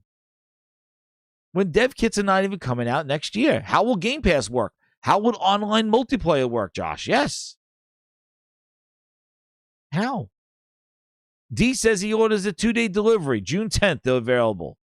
Dude, they're not, believe me. Yeah, they outstrip the demand. Demand my ass. Demand. You couldn't even find what Dusty Bin was calling targets. They got one in on October 19th. The demand. So probably still sitting there. But like, lies, man. This guy coming in there, he thinks because he speaks so eloquently that he's like, he just lied out of his ass in his first interview. Again, this is what they do. Doesn't help the brand. It doesn't help them. But he's making it look like, oh, I'm going to pretend there's a demand for it. There's no fucking demand. Demand for what? All your games are going up everywhere else. Steam or PlayStation, where they have huge install bases. Who's coming? Who's knocking on your door for what? You just announced Gears exclusive that afternoon. The demand is increased today? All of a sudden there's a demand this morning? Yeah, right. I don't think so. What demand? But like, yet again, they opened their mouth too early. What was the purpose of talking about Project Helix when dev kits are not ready? You don't even know what it is. And now, yet again, now you're backtracking. Now you got to figure it out. Now Project Helix marketing is not as smooth as it should have been because it wasn't ready to be spoken about. Devs can't do anything about it. Why would you talk about it at a game developers conference? What is the purpose? For who? Oh, that's nice. Oh, okay. So you're going to make one place. So I develop a PC and it works on Xbox. Oh, okay. But you can't do anything. So that's the thing. And Tim's saying, like, Helix, he thinks right now with all this stuff going on, like, it's not the right time. But my whole thing is like, why would you do this now? Yet again, backtracking, clarity, need to explain yourself, all this shit. Unnecessary. They talk too much. Now they got more mouthpieces than Phil Spencer was interviewed all the time. We made fun of him because he talked in every interview. Asha got these trolls out there. This guy now, Matt Booty. They got the Booty and Bull show.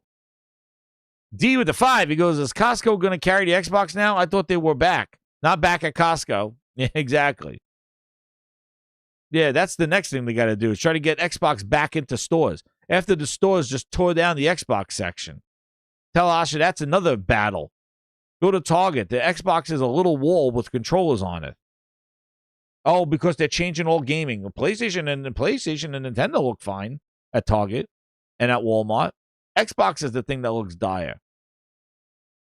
So now Asha has to get retail presence back in there. Another problem that she has to deal with. She has to get people to get to the Windows Store. She needs to make money back, but she's still putting games in Game Pass. That's why this shit not going to work. but she's listening to this to fans that I think they mean well. They want this well, but the problem is that doesn't fit with Microsoft's vision. Microsoft's vision is Windows. I see him. Nico, I see him. RMA, I missed you, man. Now you can leave. I don't mind, get your ass out of here with all the bull you spread. Take a walk, take a walk, take a Get walk. out of here. Get your ass out Grand of here opening. with all the bull you Grand. spread. Whoa. Take a walk, take a Get walk, out of take here. a walk.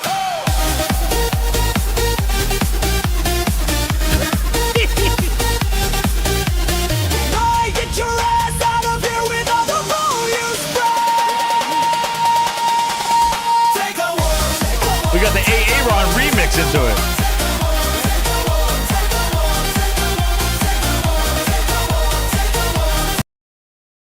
Hey, Aaron, where are you? Where is Aaron right now? There you go. Aaron and RMA. I got you friggin' tag team. Oh, well, the other guy went rubbing the balls. But anyway, we got it's just crazy, dude. It is insane what their plan is. And yeah. So you think about it, he said 2.5, 2 years, right? 2.5, 2 years. That's how we'll give them 2 exclusives. Now he said that there's gonna be a pipeline of exclusives. So my thing is that maybe they will throw a couple of exclusives here and there, you know? But they can't. But the problem is they had the opportunity right now with State of Decay 3, with Hellblade. You know what I mean? I think Hellblade probably would have been a pretty damn good one because Hellblade has the combat back in it because the Hellblade, the missing combat episode. It would have been nice to have Hellblade with its combat back and then God of War next year. Oh, okay, good. Now, we got some nice graphical third person. There you go. Like, now you could kind of match them up, even though God of War beat the shit out of Hellblade, but Hellblade's nice. But, like, it's the different games. But the graphical impression of it, they're very good-looking games. Microsoft could kind of, hey, look, here's our one on Xbox, Hellblade, and then there's yours on God of War. We could do this. But you didn't. You put it on PlayStation. Now PlayStation gets it all. So you had opportunities today to start your, there's more coming. But that's all talk out of his ass. That's all out of his ball. I can go directly to Blackness. So Matt Ball already starts lying from the ball. We got Booty talking shit.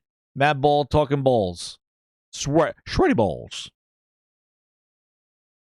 So what other exclusives? Like, what are you going to do? Like, really? You had opportunity. State of K3 and Senua. Boom. Fucking Minecraft Dungeon. Stop pulling them. You had opportunities right there, but you didn't. What contract you have with State of K3? Pre-orders are not ready. It's coming out sometime in 2027. Same thing with the Senua. What contract you have? See, this is the thing. I'm telling you right now, just like kind of what Jeff Gershman said, the studios did not like Game Pass. Game Pass took away the sales from the studio's success, and then they made them vulnerable to be closed down because they were not getting their pay because of Game Pass. Game Pass took away, I said this before, like how it affects publishers where the developer doesn't see the actual sales of their game and the success. And the logos and all that stuff, even when you see the developers interviewed, they're excited. They're not having their face down going, I got to put this on PlayStation. This sucks. No, they're excited. Like, finally it goes to PlayStation because they could sell their game and break from the bullshit of Game Pass. And I bet you that Ninja Theory was like, no, we want to put this on PlayStation. We did your Xbox exclusive shit. Hellblade 2 didn't see any success. It was worse than the first. Let us make this on everything. And I think that's where the pressure of PlayStation is going to be. It's going to be Matt Booty fighting the studios because Asha's going to be like, well, we need something for my PR look, like as like a president. She's like, well, I need a good PR run, so pull a game because I look good for the fans. And Booty's like, okay, fine. Gears, you're not doing that PlayStation version? Yeah, we're not shipping that one. We'll just ship these. And the PlayStation guys, the PlayStation devs are like, what? I just worked on the porting of a PlayStation. Yeah, we're not doing it right now. Hold on. Asha needs to look good. And then when that fails, then they'll go crawling back. They said the same shit with Starfield. They went in there and said, stop making the PlayStation version, make the Xbox version. And look what happened. And eventually came the PlayStation when all shit failed. And then the big point, too, is that whole just 4 games started after Starfield exclusive failed. After Starfield didn't grow Game Pass, knock on wood, like he said, and all that other shit, then they put it on there. So, we'll see. But the final thought, though, is that she is taking a shot. She's doing something out of the ordinary, trying to get back, trying to win the goodwill of fans, listening maybe too closely and not really strategizing. That's why I think there's a bigger play at hand with her, that she's looking to move people to PC, and she's just doing this as a holding pattern, going, hey, fuck Gears. Let them take it. They want it so bad. Feed them. Let them eat it. Let them stay around here. Trust me. You know, they talked about the Xbox Trojan horse. They thought that was like Xbox selling on PlayStation and taking away from their first party. Remember the Trojan horse? They were celebrating Xbox games being sold on PlayStation.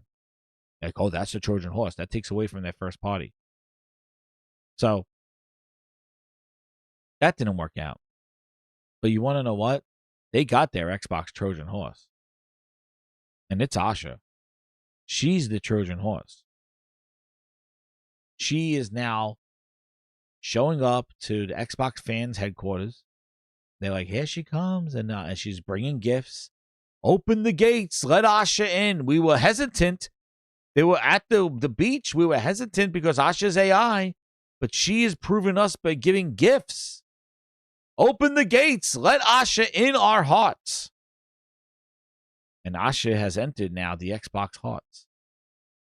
She's in now the city.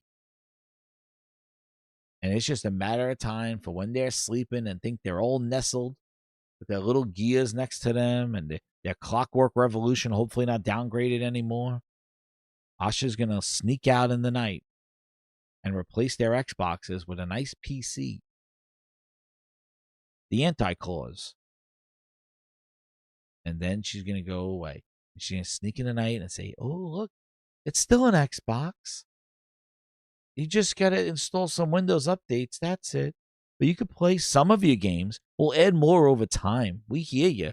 Just put what games you want us to backwards compatibility or you want us to preserve in the feedback forums. And we'll focus on those games to give you for your library. She infiltrates. That's right, Wild Wolf. She's infiltrating right now. And that's why she's doing all these little things, because she wants to make sure that she gets behind those Xbot hot gates. And she got in there. She gave away some free Xboxes to loyal fans. She invited the media, took pictures. She went full in on glazing the shit out of the Xbot hots. It was, right? But they got their Trojan horse. I'm telling you. She is it. Because she is doing everything to warm their hearts. And the games are sacrificial lambs. Oh, yeah, I'll just sacrifice this shit here to prove my loyalty to you. So throw Gears out on October 8th and just fuck whatever. Oh, yeah, and you get Clockwork, too, because it's not a one-off. There you go. Here's my God. Now I gave you bearing gifts. Let me in your gates. And when they let her in, she's going to flip and tell them, Project, oh, yeah, Xbox is an app now. Hope thanks for your support now. Trust me, it's going to work out for you. And she'll slip in the night and replace their stuff with PCs. And tell Satya, now we could add AI to them and track their shit. We got them. That's the plan. But Grinders, amazing job tonight. You hit the goal. So we will have a community game night. We'll get you grinding those gears in there. So we're going to have that. So be on the lookout for that. Subscribe if you're new. RMA, thank you for coming back so I can play the song. AA Ron. AA Ron. Playing with his piranha plant. And shout out to all the grinders in here for coming in and hitting that like button. We have over 260 people in here. Incredible show. Biggest show I said ever. So I'll leave you with a brand new song as we exit here, Gaming Grinders tonight. Hit that like button, subscribe. Brand new song And since the topic's what booty and balls, why don't we have a song about booty and balls? Hit that like button, subscribe if you're new. More content coming your way. People went to the balcony tonight. I said I was going to gift out some gifts, so you want to know what? I'm not no liar. I'm going to put those out right now for those that stayed late. And I'm going to gift out some members, take you guys to the balcony because there will be a show later on. And I'm sending 5 out now. Who did I get? 5 people going to the balcony for the VIP show. We got Truth Serum, Leech, G-Wall, Shar, Marco, Paulo, Alpha, Ghost, and Play Beyond. There you go. He said, Booty Bowl Duet. We got you. Those 5 are going to the balcony. Check out the VIP show I did a couple of weeks ago. A new VIP show will be coming your way, so welcome to the balcony. Awesome grinders there. There's your 5. And says, DM me. Oh, shit. Glassdoor Gamer said he just DM'd me the history of Ball's bad track record. Oh, baby. Glassdoor, that will be a show of a Grinds Bite. Thank you. I got it. Thank you for the DM. We're going to play. My voice is going. So I got to make sure I have it for the rest of this week. So grind, hit that like button, and we're going to play you What a Joke, Booty and Balls. It's true. That's their names. Good night, grinders. Yeah. Yeah.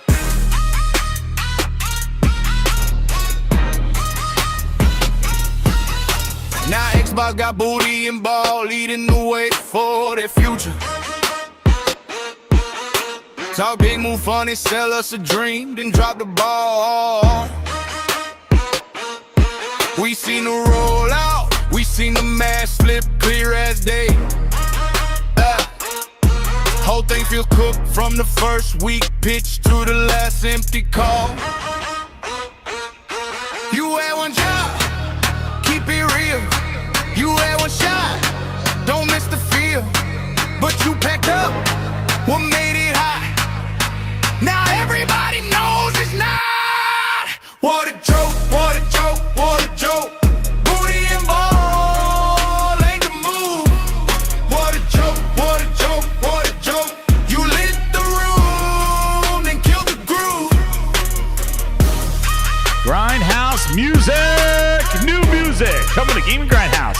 Exclusive. Yeah. Fans want grit, fans won't care, fans want something they can trust.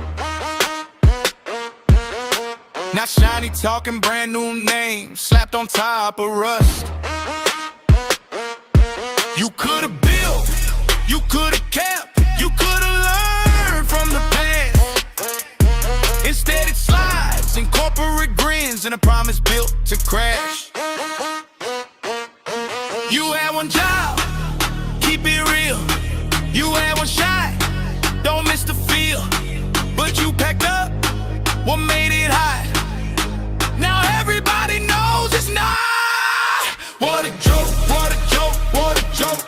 Booty and ball ain't the move. What a joke, what a joke, what a joke. You lit the room, then killed the groove.